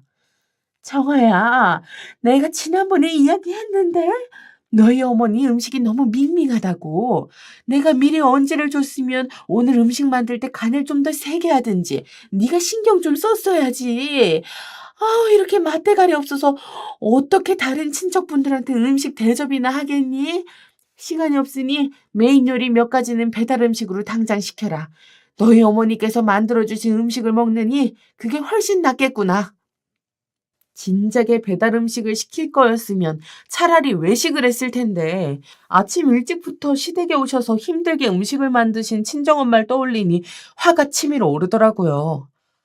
어머님, 제가 맛봤을 때는 간이 딱 맞았는데 어머님 입맛에만 밍밍한 거 아니에요? 그리고 아침 일찍부터 저희 엄마께서 오셔가지고 고생하면서 만든 음식인데 배달 음식 시키라고 하시니 아니, 해도 너무하시네요. 저는 손수 만든 음식들 이렇게 앞에 두고 제 손으로는 도저히 직접 배달 음식 못 시킬 것 같으니 어머님께서 직접 시키시든지 알아서 하세요. 제가 배달 음식은 죽어도 못 시키겠다며 버럭 화를 내자 시어머님께서도 더 이상 뭐라고 못하시고 제 눈치를 보시더라고요. 너는 내가 뭐라고 했다고 그렇게까지 화나서 씩씩거리고 있니? 그럼 그냥 친척분들 오실 시간 다 됐는데 너희 엄마랑 만든 음식으로 상차림 준비해라. 참, 늙은 시어머니가 무슨 힘이 있겠니? 며느리 하라는 대로 해야지 뭐. 시어머님은 끝까지 저한테 아침부터 상차림 준비하느라 고생했다 고맙다는 말 한마디 안 하시더라고요. 그리고 그날 이후로 시어머님이 꼴도 보기 싫었는데 더한 일이 벌어졌습니다. 제가 남편과 결혼한 지 3년 정도 되었을 때쯤 아들을 임신했고 35주 차에 임신 중독증 진단을 받았는데요. 임신 중독증이라는 게 임신 이후에 고혈압이 발견되고 단백뇨를 보이는 경우를 의미하는데 병원에서는 엄마나 아기의 몸 상태가 갑자기 나빠지게 되면 제왕절개를 할 수도 있다고 하더라고요. 저는 혹시나 모를 상황에 대비하여 가족들에게 이 사실을 알렸고 시어머님께서는 제왕절개라는 말에 갑자기 예민하게 반응하시더라고요. 안 그래도 요즘 젊은 엄마들이 출산의 고통을 줄이겠다고 별 시답지 않은 이유로 아기 낳을 때 수술을 많이 한다고 하던데, 정아 너도 그런 엄마들 중 하나였구나. 엄마가 된다는 게 당연히 출산의 고통도 뒤따르는 법이지. 잔말 말고 제왕절개 말고 자연분만 하거라. 저는 출산의 고통을 줄이기 위해 제왕절개를 하겠다고 하는 게 아니라 임신 중독증 때문에 만에 하나 몸 상태가 나빠질 경우 수술을 할 수도 있다고 이야기한 거였는데요. 시어머님께서 오해를 하신 것 같더라고요. 어머님, 저도 가능하다면 자연분만을 하고 싶어요. 그런데 병원에서 어쩔 수 없는 위급 상황에서는 수술을 해야 한다고 하니 미리 가족들한테 이야기해 두는 거예요. 참나, 어쩔 수 없는 상황이 어디에 있니? 옛날에는 다들 엄마가 건강하면 아기는 몇 명이라도 자연분만으로 순풍순풍 잘 낳기만 했다. 정한이가 건강하면 되었을 것을 임신 중독증이니 뭐니 걸려서 그런 거 아니냐? 제가 임신 중독증에 걸리고 싶어서 걸린 것도 아니고 임신으로 인해 몸에 이상 변화가 생긴 것인데 마치 제가 건강하지 못해서 그런 질환에 걸린 것처럼 말씀하시니 서럽더라고요. 저는 안 그래도 임신 중독증 때문에 스트레스를 받아 신경이 예민한 상태인데 시어머님께서 분만에 대해 딴죽을 걸으시니 정신적으로 안정을 취하기가 어려웠습니다. 그런데 정말 화가 나는 건 이런 상황에서 남편은 제 편이 되어주는 것이 아니라 방관자처럼 그저 지켜만 본다는 것입니다. 그리고 어쩔 때는 가만히 있어주는 게 중간이라도 갈 텐데 시어머님 편이 되어 저를 몰아붙이더라고요. 여보, 나도 회사 사람들한테 들어보니까 자연주의 출산이 산모나 아기 건강에도 좋다고 하네. 우리 엄마 말씀대로 자연주의 출산 한번 해볼까? 여보가 조금만 더 애쓰면 할 수 있는 거잖아. 남편은 제가 출산할 때까지 단 한 번도 함께 산부인과를 가본 적이 없었는데요. 결혼 전엔 그렇게 다정다감했던 남자가 결혼하고 나니 자기밖에 모르고 엄마 말만 듣는 마마보이더라고요. 아내 몸 상태가 어디가 어떻게 나쁜지도 모르고 함께 병원을 가지 않으니 의사 선생님께서 왜 제왕절개를 고려하라고 하셨는지 이해조차 못하더라고요. 시어머님이나 남편과 이야기를 하고 있자니 정말 벽을 바라보고 대화를 나누는 것 같은 느낌마저 들었습니다. 그런데 임신한 지 37주 차가 되자 우려했던 일이 발생해 버렸습니다. 그동안 시어머님과 남편 때문에 스트레스를 많이 받았는지 제 몸 상태가 많이 안 좋아져 병원에서 당장 제왕절개 수술을 받아야 한다고 하더라고요. 저는 급한 대로 남편에게 바로 전화를 했고 남편은 시어머님과 함께 병원으로 달려왔습니다. 차라리 시어머님이 안 계셨으면 편한 마음으로 수술을 받으러 갔을 것 같은데요. 시어머님은 응급 제왕절개를 위해 남편이 수술 동의서를 작성하는 와중에 담당 의사 선생님을 붙잡고 억지를 부리시더라고요. 의사 선생님, 제가 알아봤더니 임신 중독증이라고 해도 자연분만 가능하던데 우리 며느리는 제왕절개가 아니고 자연분만 할 수 있도록 도와주시면 안 되나요? 저는 바로 수술장으로 들어가기 위해 이동식 병원 침대에 누워있는 상태였고 그 상황에서 시어머님께서 의사 선생님을 붙잡고 그렇게 말씀하시니 경악을 했습니다. 의사 선생님께서도 어이가 없고 당황스러우신지 다급하게 말씀하시더라고요. 어머님, 지금 환자분께서 당장 수술받지 않으면 산모도 아기도 위험해질 수 있습니다. 자연분만이 가능한 상태가 전혀 아니라는 이야기입니다. 지금 바로 수술 들어가야 하니 비켜주세요. 의사 선생님께선 다급한 상황이니 단호하게 말씀을 해주셨고 저는 덕분에 무사히 아들을 출산할 수 있었습니다. 그런데 수술을 받고 마취가 깨어날 무렵 입원실에 누워있는데 저를 보자마자 시어머님께서 한마디 하시더라고요. 예, 너네 담당 의사 선생님 사기꾼 아니니? 괜히 수술 받으면 병원비 많이 나오니까 자연분만이 아니라 수술 유도한 거 아니냐고. 내가 너 수술 받는 동안 곰곰이 생각해 보니까 그런 것 같아서 이야기하는 거야. 저는 시어머님께서 제가 아기를 낳고 고생했다는 말이 제일 먼저 나오는 게 아니라 여전히 분만 문제로 이래라 저래라 하시는데 어이가 없고 세상에 이런 시어머님이 또 있을까 싶었습니다. 그리고 아기를 낳고 시댁으로 돌아왔는데요. 원래 저는 병원에서 출산을 하고 산후조리원에 갈 생각이었는데 굳이 시어머님께서 본인이 직접 산후조리를 해주시겠다며 집으로 바로 오라고 하시더라고요. 시어머님은 그저 저의 산후조리엔 전혀 관심이 없었고 손자를 빨리 보고 싶은 마음에 집으로 당장 오라고 하신 것 같았습니다. 그리고 저는 시어머님 성화에 못 이겨 결국 아기를 안고 바로 시댁으로 퇴원을 하게 되었는데요. 제 예상대로 시어머님과 남편은 아기를 힘들게 낳고 온 저한텐 전혀 관심이 없었고 그저 아기에게만 집중을 했습니다. 그러다 보니 시어머님께서는 자연스럽게 아기를 낳은 지 일주일밖에 되지 않은 저에게 모든 살림을 떠안기시더라고요. 시댁에 돌아오자마자 저를 부려먹으시니 속으로 온갖 생각이 다 들었습니다.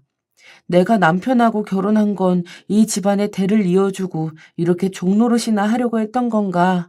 아무래도 아기를 낳고 몸도 많이 붓고 내 마음처럼 움직여지질 않는데 푹 쉬지도 못하는 상황이 되자 산후 우울증이 바로 찾아왔습니다. 이제는 더 이상 하루라도 시댁에 머물다가는 미쳐버릴 것 같아서 남편에게 이야기를 했는데요. 여보, 나 산후 우울증인가 봐. 혼자 이런저런 생각하다 보면 갑자기 눈물이 나고 우리 아기를 바라보고 있는데도 행복하지가 않아. 어머님께서 2년 동안만 우리 데리고 사시겠다고 약속하셨잖아.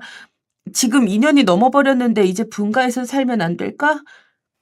제가 산후 우울증에 걸린 것도 모자라 갑작스럽게 분가를 하자고 하니 남편은 당황스러워 하더라고요. 여보, 아기 낳고 많이 힘들었구나. 내가 옆에서 더 많이 챙겨줬어야 했는데 미안해. 그런데 지금 이 상황에선 분간 힘들지 않을까? 우리 그동안 모아둔 돈이 얼마 안 되기도 하고 말이야. 저는 모아둔 돈이 얼마이든 간에 결혼할 때나 몇 년이 지나서나 동일한 상황 같았습니다.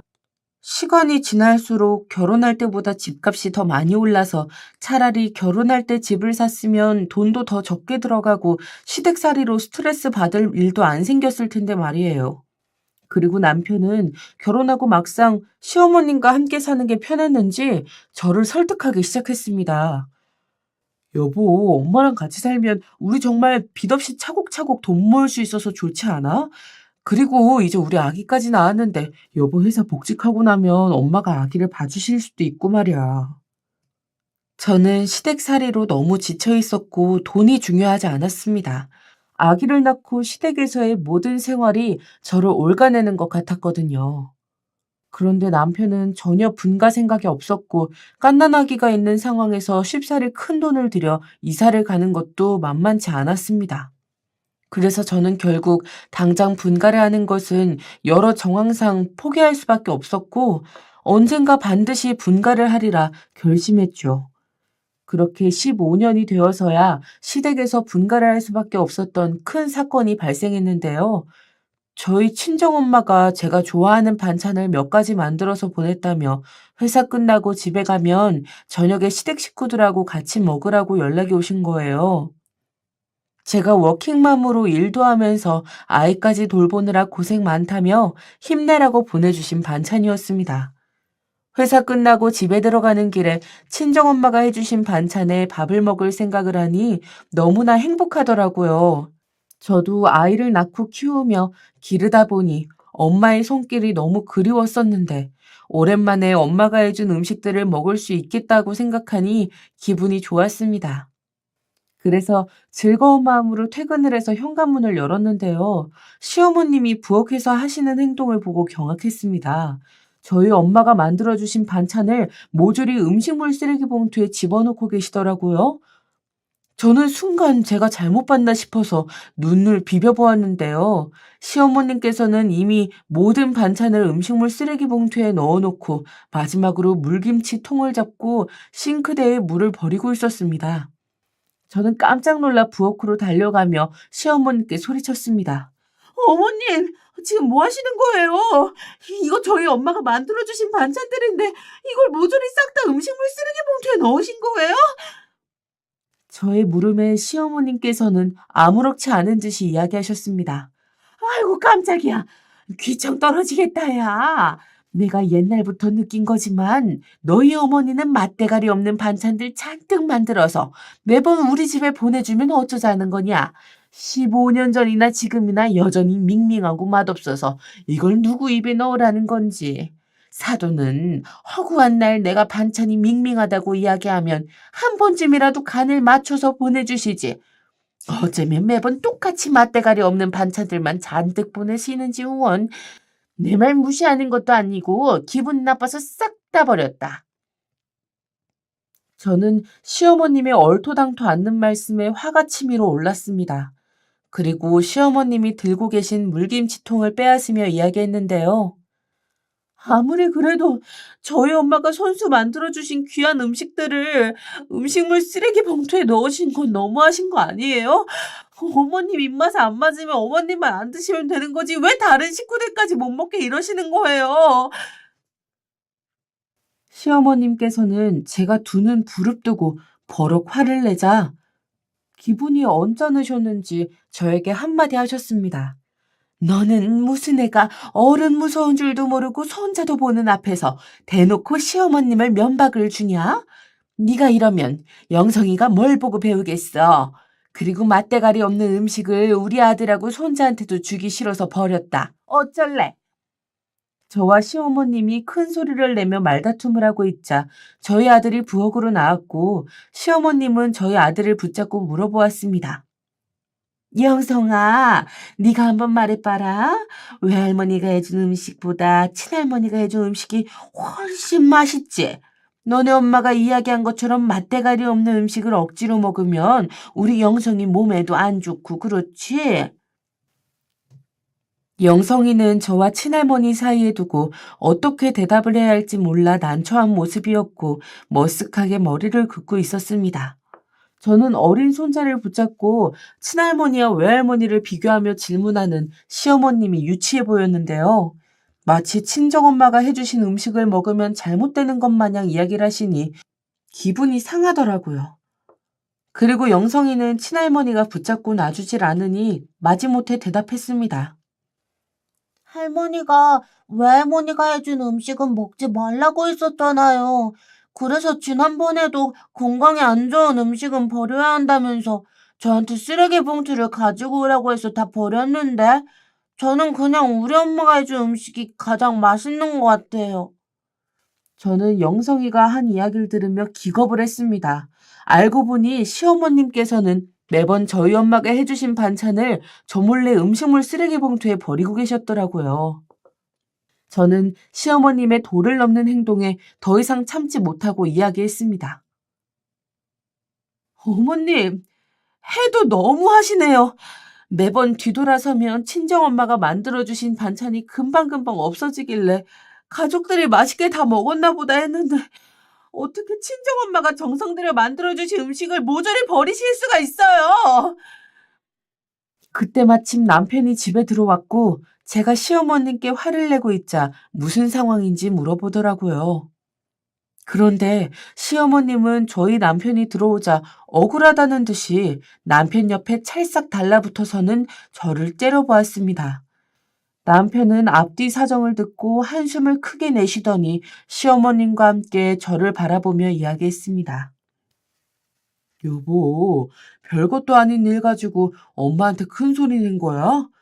여보가 엄마한테 큰 소리 낸 게 현관문 밖에까지 다 들려서 무슨 큰일이 났나 싶어서 급하게 들어왔는데 장모님 음식이야 옛날부터 엄마 입맛에 안 맞으니 버릴 수도 있지. 괜히 냉장고에 반찬 가득 채워서 먹지도 않을 걸 쌓아두면 뭐해? 저는 시어머님보다 더한 남편의 말에 경악을 금치 못했습니다. 어쩌면 뚫린 입이라고 저런 식으로 이야기를 할까요?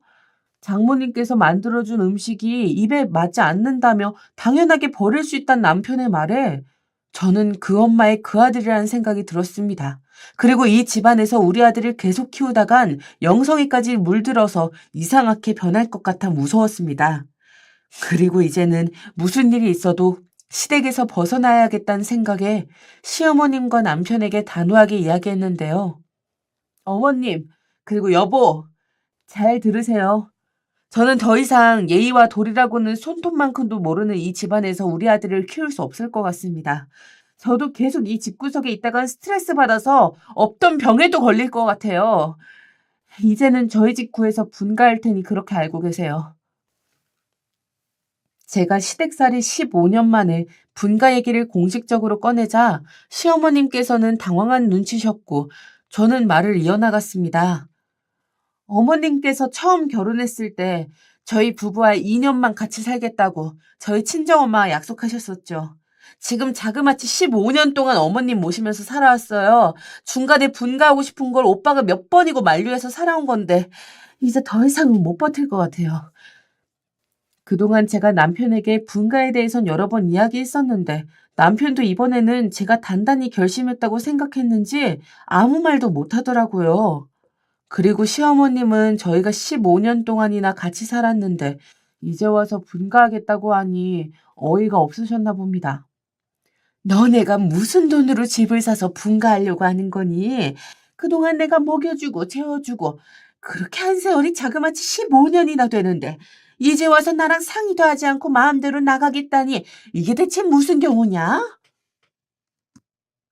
저는 15년 동안 시댁살이를 하면서 얹혀 사는 거니 친정엄마와는 다르게 시어머니껜 꼬박꼬박 월마다 생활비를 드렸는데요. 시댁살이를 시작하게 된 것도 시어머님이 강요하신 거니 분가를 하는 데 있어서 당당하지 못할 게 없었습니다. 집을 사서 나가든 전셋집을 구해서 나가든 그건 저희가 알아서 하겠습니다.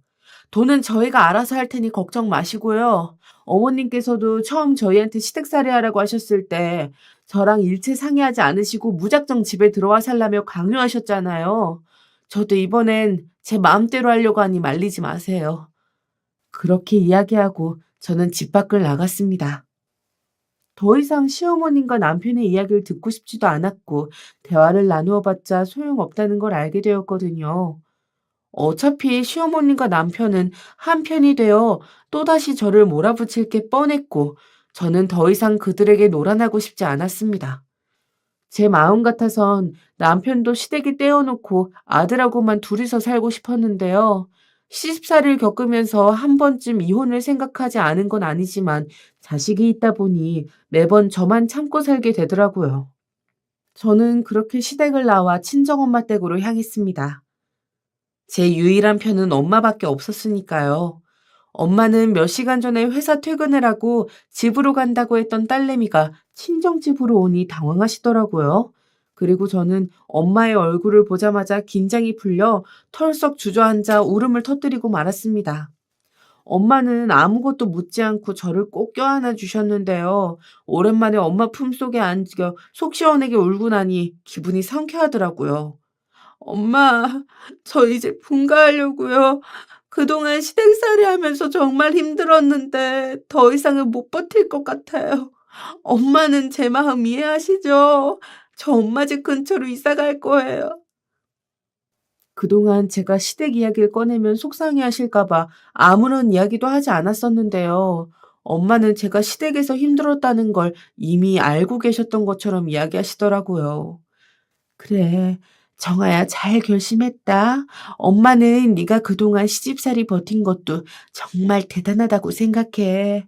엄마 마음 같아선 당장에 몇 번이고 네 시댁에 찾아가 네 편이 되어주고 싶었는데 얼마나 참았는지 모른다. 엄마는 우리 하나밖에 없는 딸 표정만 봐도 말투만 들어도 다 알 수 있으니까. 저는 엄마의 말 한마디에 가슴이 뭉클했고 그동안 시댁에서는 시어머님과 남편이 한편이 되어 왕따 같은 기분이 들었는데 저에게도 제 편이 있단 사실에 마음이 든든했습니다. 그리고 엄마는 갑자기 서랍장 깊숙한 곳에서 통장 하나를 꺼내시더니 저한테 건네시더라고요. 저는 무슨 통장인가 싶어 어리둥절했는데요. 정아야, 이건 네가 결혼하고 나서 엄마가 시간 되는 대로 식당에 나가서 일하면서 차곡차곡 네 앞으로 모아둔 돈이야. 얼마 되진 않지만 네가 분가할 집 구하는데 이 돈도 보태주면 좋겠구나. 사실 저희 엄마는 젊은 시절 식당을 운영하시면서 저를 키우셨는데요. 식당 일을 하면서 생긴 허리 디스크 때문에 식당 일을 그만두셨는데 제가 결혼하고 나서 저 몰래 계속 식당 일을 하셨더라고요. 저는 결혼하고 나서 먹고 살기 바빠 친정엄마한텐 용돈 한 번 제대로 드린 적이 없었는데 엄마는 허리가 아프신데도 저를 위해 이렇게 돈을 모으셨다고 하니 부끄럽고 죄송하더라고요. 엄마, 제가 양심이 있지 어떻게 이 돈을 받겠어요. 이거 그냥 엄마 노후 자금으로 쓰세요. 저 이 돈 한 푼도 못 받아요. 저는 손사래를 치며 통장을 안 받겠다고 했는데 엄마는 제 손에 통장을 굳이 쥐어주시면서 분가하는 데 꼭 보태달라고 했습니다. 저는 죄송한 마음이 컸지만 엄마 말씀대로 반드시 분가를 해서 이제는 시어머니가 아닌 엄마 곁에서 효도하자는 생각으로 그 통장을 받은 것 같아요. 그리고 시어머님과 남편이 옆에서 뭐라고 말하든 무시하고 집을 구하러 다녔습니다. 집을 구하러 다니는 동안 시어머님과 사이가 껄끄럽긴 했지만 시어머님이 저를 두고 하시는 말씀은 정말 한 귀로 듣고 한 귀로 흘린 것 같아요. 그렇게 하지 않으면 또다시 결혼 전처럼 시어머님께 휘둘려 평생 시댁살이를 하게 될 것만 같았거든요. 그렇게 한 달이 지나고 운 좋게 시세보다 낮은 가격에 나온 급매물이 있어 친정엄마 집 근처로 이사를 가게 되었습니다. 남편은 시어머님 댁에서 돈이 없어 계속 살자고 할 땐 언제고 막상 제가 30평대 아파트를 구해 매매를 하니 좋아하더라고요. 저도 결혼하고 15년 만에 지긋지긋한 시댁살이로부터 벗어나 아파트를 장만하니 기분이 너무 좋았습니다. 새 집으로 이사를 가는 날 시어머님께서는 많이 섭섭하고 서운하셨는지 아침 일찍부터 집을 비우셨는데요. 덕분에 저도 시어머님 눈치를 보지 않고 이삿짐을 편하게 쌀 수 있었습니다. 물론 시어머님과 서로 감정이 상한 채 분갈하긴 했으나 지난 15년간 시어머님과 함께 생활한 미운 정이 있어서 그런지 제대로 인사를 드리지 못하고 새 집으로 이사를 가게 되어 마음 한구석인 찜찜하더라고요. 그래서 이사를 가고 2주 정도 되었을 때쯤 남편에게 먼저 시어머님과 친정엄마를 초대해 집들이를 하는 게 어떻겠냐고 제안을 했습니다. 어머님 두 분이 만나는 게 껄끄러울 수도 있겠지만 어차피 식구가 많지 않기 때문에 한 번에 집들이를 하는 게 나을 것 같더라고요. 남편도 시어머님이 신경이 계속 쓰였는지 좋은 생각 같다며 동의해 주었습니다. 사실 엄마가 우리 이사 가고 나서 나한테 매일같이 연락이 왔거든. 새로 이사 간 집 괜찮냐면서 말이야. 아무래도 여보랑 사이가 불편해져서 그런지 나한테 시도 때도 없이 전화를 하시네. 내가 허구한 날 엄마 연락을 계속 붙잡고 있기도 그렇고 이번 참에 집들이 하면서 엄마랑 여보가 화해했으면 좋겠다. 저는 이번 집들이가 시어머님과 화해를 하기 위한 목적보다는 결혼하고 15년 만에 우리 집을 장만한 건데 정식으로 양가 어머님들께 보여드리고 싶은 마음이 컸던 것 같습니다. 그래서 돌아오는 주말에 온 가족을 초대해 집들이를 했는데요. 시어머님께서는 집들이 초대에 시큰둥하시긴 했으나 어떤 집인지 궁금하셨는지 마지못해 초대에 응하시더라고요. 저는 양가 어머님들이 만나는 자리인 만큼 혹시나 시어머님께서 집들이 음식 때문에 딴죽을 거실까 봐 일부러 시어머님 스타일대로 간을 세게 해서 음식을 만들었습니다.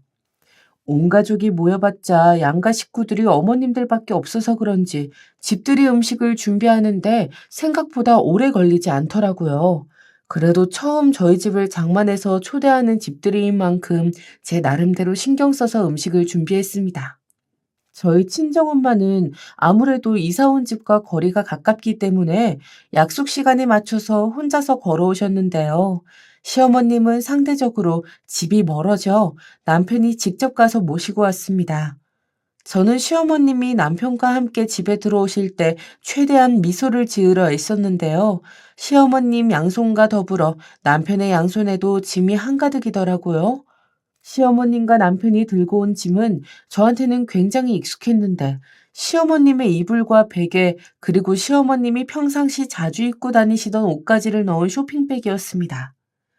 저는 시어머님 물건들을 왜 집들이 하는데 가지고 오셨는지 의아했는데 때마침 저희 친정엄마가 현관문으로 들어오시더라고요. 저희 엄마는 오랜만에 시어머님을 뵙고 먼저 반갑게 인사를 건네셨습니다. 사돈, 오랜만입니다. 그동안 잘 지내셨죠?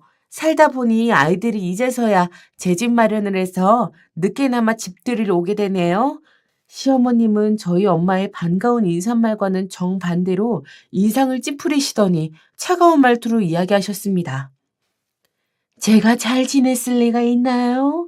며느리가 갑자기 분가를 하겠다고 지 맘대로 통보를 하더니 이렇게 또 집들이를 한다며 다짜고짜 시어머니를 불러댔는데요. 제 속을 뒤집어 놓겠다는 심상도 아니고 무슨 생각으로 사돈까지 같이 불러서 집들이를 하는지 모르겠네요. 시어머님의 가시돋친 말에 저희 엄마도 기분이 상하셨는지 억지 웃음을 지으시더라고요.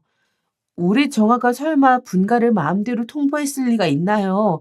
결혼 전에 분명히 사돈께서 딱 2년만 아이들 데리고 사시겠다고 하셨던 것 같은데 10년이면 강산도 변한다던데 15년 시댁살이면 꽤 오래 한 거죠.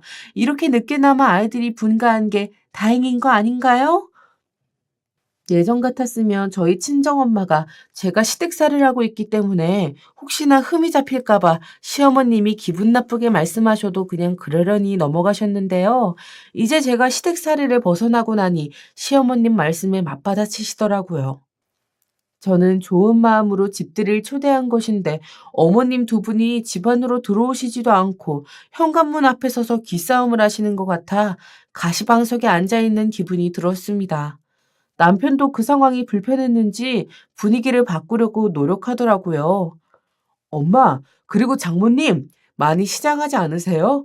영성이 엄마가 집들이 한다고 상다리 부러지게 음식 준비했는데 얼른 들어가서 식사하시죠. 남편은 시어머님 등을 떠밀며 집 안으로 함께 들어왔고 저희 엄마도 마지못해 들어오셨습니다. 그리고 모두 다 같이 식탁에 마주보며 앉았는데요. 생각해보니 결혼하기 전 상견례 이후로 이렇게 온 가족이 모여 식사를 한 게 15년 만에 처음이더라고요. 정적이 흐르는 식사를 하고 있는데 갑자기 시어머님께서 한마디 하셨습니다. 정아야, 너 집들이 음식도 사돈께서 해주신 거 아니냐?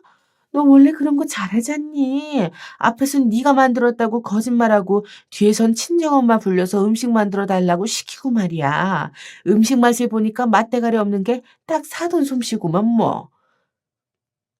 저는 오랜만에 가족 식사를 하는데 그런 식으로 저와 엄마를 비하하시는 시어머님께 정이 뚝뚝 떨어졌습니다. 그래도 제가 갑작스럽게 시어머님께 분갈한다고 말씀드리고 기분을 상하게 해드린 것 같아 일말에 죄송한 마음도 남아 있었는데요. 시어머님의 말씀을 듣고 분가하기를 잘했다는 생각이 들더라고요. 그런데 저희 친정엄마는 시어머님의 발언에 기분이 상하셨는지 한마디 하셨습니다. 그러는 사돈은 얼마나 요리를 잘하신다고 저희 정아가 만든 집들이 음식을 맛대가리 없다고 하실까요? 예전에 직접 음식 만드신 거 정아가 몇 번 가져다 줘서 먹어보니까 소태도 아니고 죄다 짜기만 하던데요. 저는 속으로 저 대신 엄마가 평상시 제가 하고 싶었던 말을 해주신 것 같아 후련했습니다. 저희 엄마 말씀에 민망하셨는지 시어머님 얼굴이 빨개지셨더라고요. 소태라니요? 제가 만든 음식이 어디가 어때서요? 그 엄마의 그 딸이라더니 정성 들여 만든 음식을 가지고 소태라고 대놓고 비하하시니 예의가 없으시네요. 그리고 시어머님께서는 저를 쳐다보면서 말씀하셨습니다. 아까 내가 들고 온 짐 봤지? 나도 여기에서 살려고 짐 싸왔다. 원래 살던 집은 조만간 처분할 테니 여기서 같이 살자. 지은이 얘기 들어보니까 방도 4개라고 하던데 너네 부부방 하나, 영성이 방 하나, 옷방 하나에도 방 하나가 남으니 나머지 방은 내 방으로 하면 되겠구나. 저는 시어머님 말씀에 기겁을 했습니다. 15년 만에 가까스로 시집살이에서 벗어났는데 다시 시어머님을 모시고 살아야 한다니 상상하기도 싫더라고요. 어머님, 그게 무슨 말씀이세요? 어머님 집 놔두고 왜 저희 집에 들어와서 사시겠다고 하시는 거예요? 그런데 그때 남편이 나서서 시어머님을 대신해 저한테 쏘아붙였습니다. 여보, 무슨 말이 그래? 엄마가 우리랑 같이 살다가 혼자서 생활하시는 게 얼마나 적적하시면 이렇게 짐까지 싸져 오셨겠어. 일단 당분간만 엄마하고 이 집에서 생활하면서 앞으로 어떻게 할진 천천히 이야기 나눠보자. 저는 남편의 말에 더욱 화가 치밀어 올랐는데요. 새집 구할 땐 아무런 도움도 주지 않았으면서 이제 와서 자기 집인 것 마냥 시어머님을 모시고 오려고 하니 열이 받았습니다. 이 집 내 명의로 산 거야. 오빠가 그동안 어머님 댁에 살면서 나한테 제대로 돈 준 적이나 있어? 월급 벌어서 전부 나한테 주는 척하고 뒤에서 어머님 가져다 드린 거 내가 모를 것 같아. 그리고 우리 엄마가 이 집 살 때 보태라고 5천만 원이나 주셨거든? 어머님께서 우리 집 살 때 보태주신 것도 없는데 내가 왜 이 집에서 우리 엄마도 아니고 시어머님을 다시 모시고 살아야 하는 건데? 남편은 제가 하는 말에 덩달아 화가 났는지 말 같지도 않은 말을 짓거렸습니다. 이 집이 왜 당신 거야? 어쨌거나 이 집 살 때 내 돈으로 들어갔으니 내 집도 되는 거지. 그러니까 내가 우리 엄마를 모시든 말든 여보가 상관할 바는 아니고 난 이 집에서 우리 엄마 모실 거니까 그렇게 하라. 남편은 정말이지 말이 통하지 않는 구제불능이더라고요. 그동안 저는 아들 하나 바라보고 마마보이 남편이 시어머님과 한편이 되어 저를 몰아붙일 때도 꾹 참고 있었는데 남편이 그렇게까지 말을 하니 더 이상 함께 사는 게 무슨 의미가 있나 싶었습니다. 그래서 그동안 시댁살이에 쌓였던 모든 감정을 담아 남편의 뺨을 갈기며 한마디 했네요. 우리 이혼하자. 나 더 이상 오빠랑 못 살 것 같다. 그리고 내가 진작부터 말하고 싶었는데 너희 엄마 교육 잘 시켜. 어떤 며느리가 시어머님이 그렇게 시집살이 시키는데 버티고 같이 살겠니? 앞으로 나랑 헤어지고 재혼하려면 너희 엄마 교육 제대로 시켜야 할 것 같다. 남편은 그동안 제가 시댁살이를 하면서 고분고분했는데 이혼 이야기까지 꺼내니 적잖게 당황하더라고요. 시어머님도 제가 이혼 얘기를 꺼내자 하나밖에 없는 아들을 이혼남으로 만들기는 싫으셨는지 아무 말도 못 하셨습니다. 그리고 저희 친정엄마도 시어머님과 남편의 행태를 가만히 지켜만 보시다가 도저히 화를 못 참겠다고 판단하셨는지 한마디 하셨습니다. 이서방, 자네가 결혼할 때 나한테 뭐라고 했었지? 우리 정아가 시집살이 하지 않도록 행복하게 할 수 있도록 중간에서 잘 조율하겠다고 하지 않았었나? 그런데 지금 돌아가는 꼬락서니를 보니 자네까지 나서서 그동안 우리 정아 힘들게 시집살이 시킨 것 같아 내가 화딱지가 나서 못 살겠네. 자네 시어머님 모시고 당장 우리 정아 집에서 나가게. 그리고 우리는 전혀 아쉬울 게 없으니 당장 이혼하게. 남편은 친정엄마의 말씀에 얼굴이 빨개져서는 집에서 당장 나가라는 말에 갑자기 무릎을 꿇더니 잘못했다고 빌더라고요. 어머님, 제가 잘못했습니다. 저 정하고 이혼하고 혼자서는 절대 못 살아요. 앞으로 저희 엄마 말씀 듣지 않고 정아 말에만 복종하면서 살 테니까 이번 한 번만 봐주세요. 제가 장모님께도 정아한테도 달라진 모습 보여드릴게요. 남편은 그동안 마마보이처럼 시어머님 곁을 떠나지 않았는데 이제 와서 저 없인 못 살겠다고 하니 어이가 없고 꼴도 보기 싫었습니다. 시어머님은 남편이 무릎까지 꿇으며 저희 모녀에게 싹싹 비는 모습을 보면서 못마땅한 표정을 지으셨지만 이내 태도를 바꿔 저희 친정엄마에게 말씀하셨습니다. 사돈, 제가 그동안 정아에게 너무 모질게 대했던 것 같은데 미안합니다. 우리 지훈이가 이야기한 것처럼 앞으로는 시집살이 안 시킬 테니 이혼 이야기는 다시 꺼내지 마세요. 아이도 있는데 애들 이혼시켜서 뭐 되겠습니까? 저는 다시 저희 집으로 돌아갈 테니 노여움 푸세요.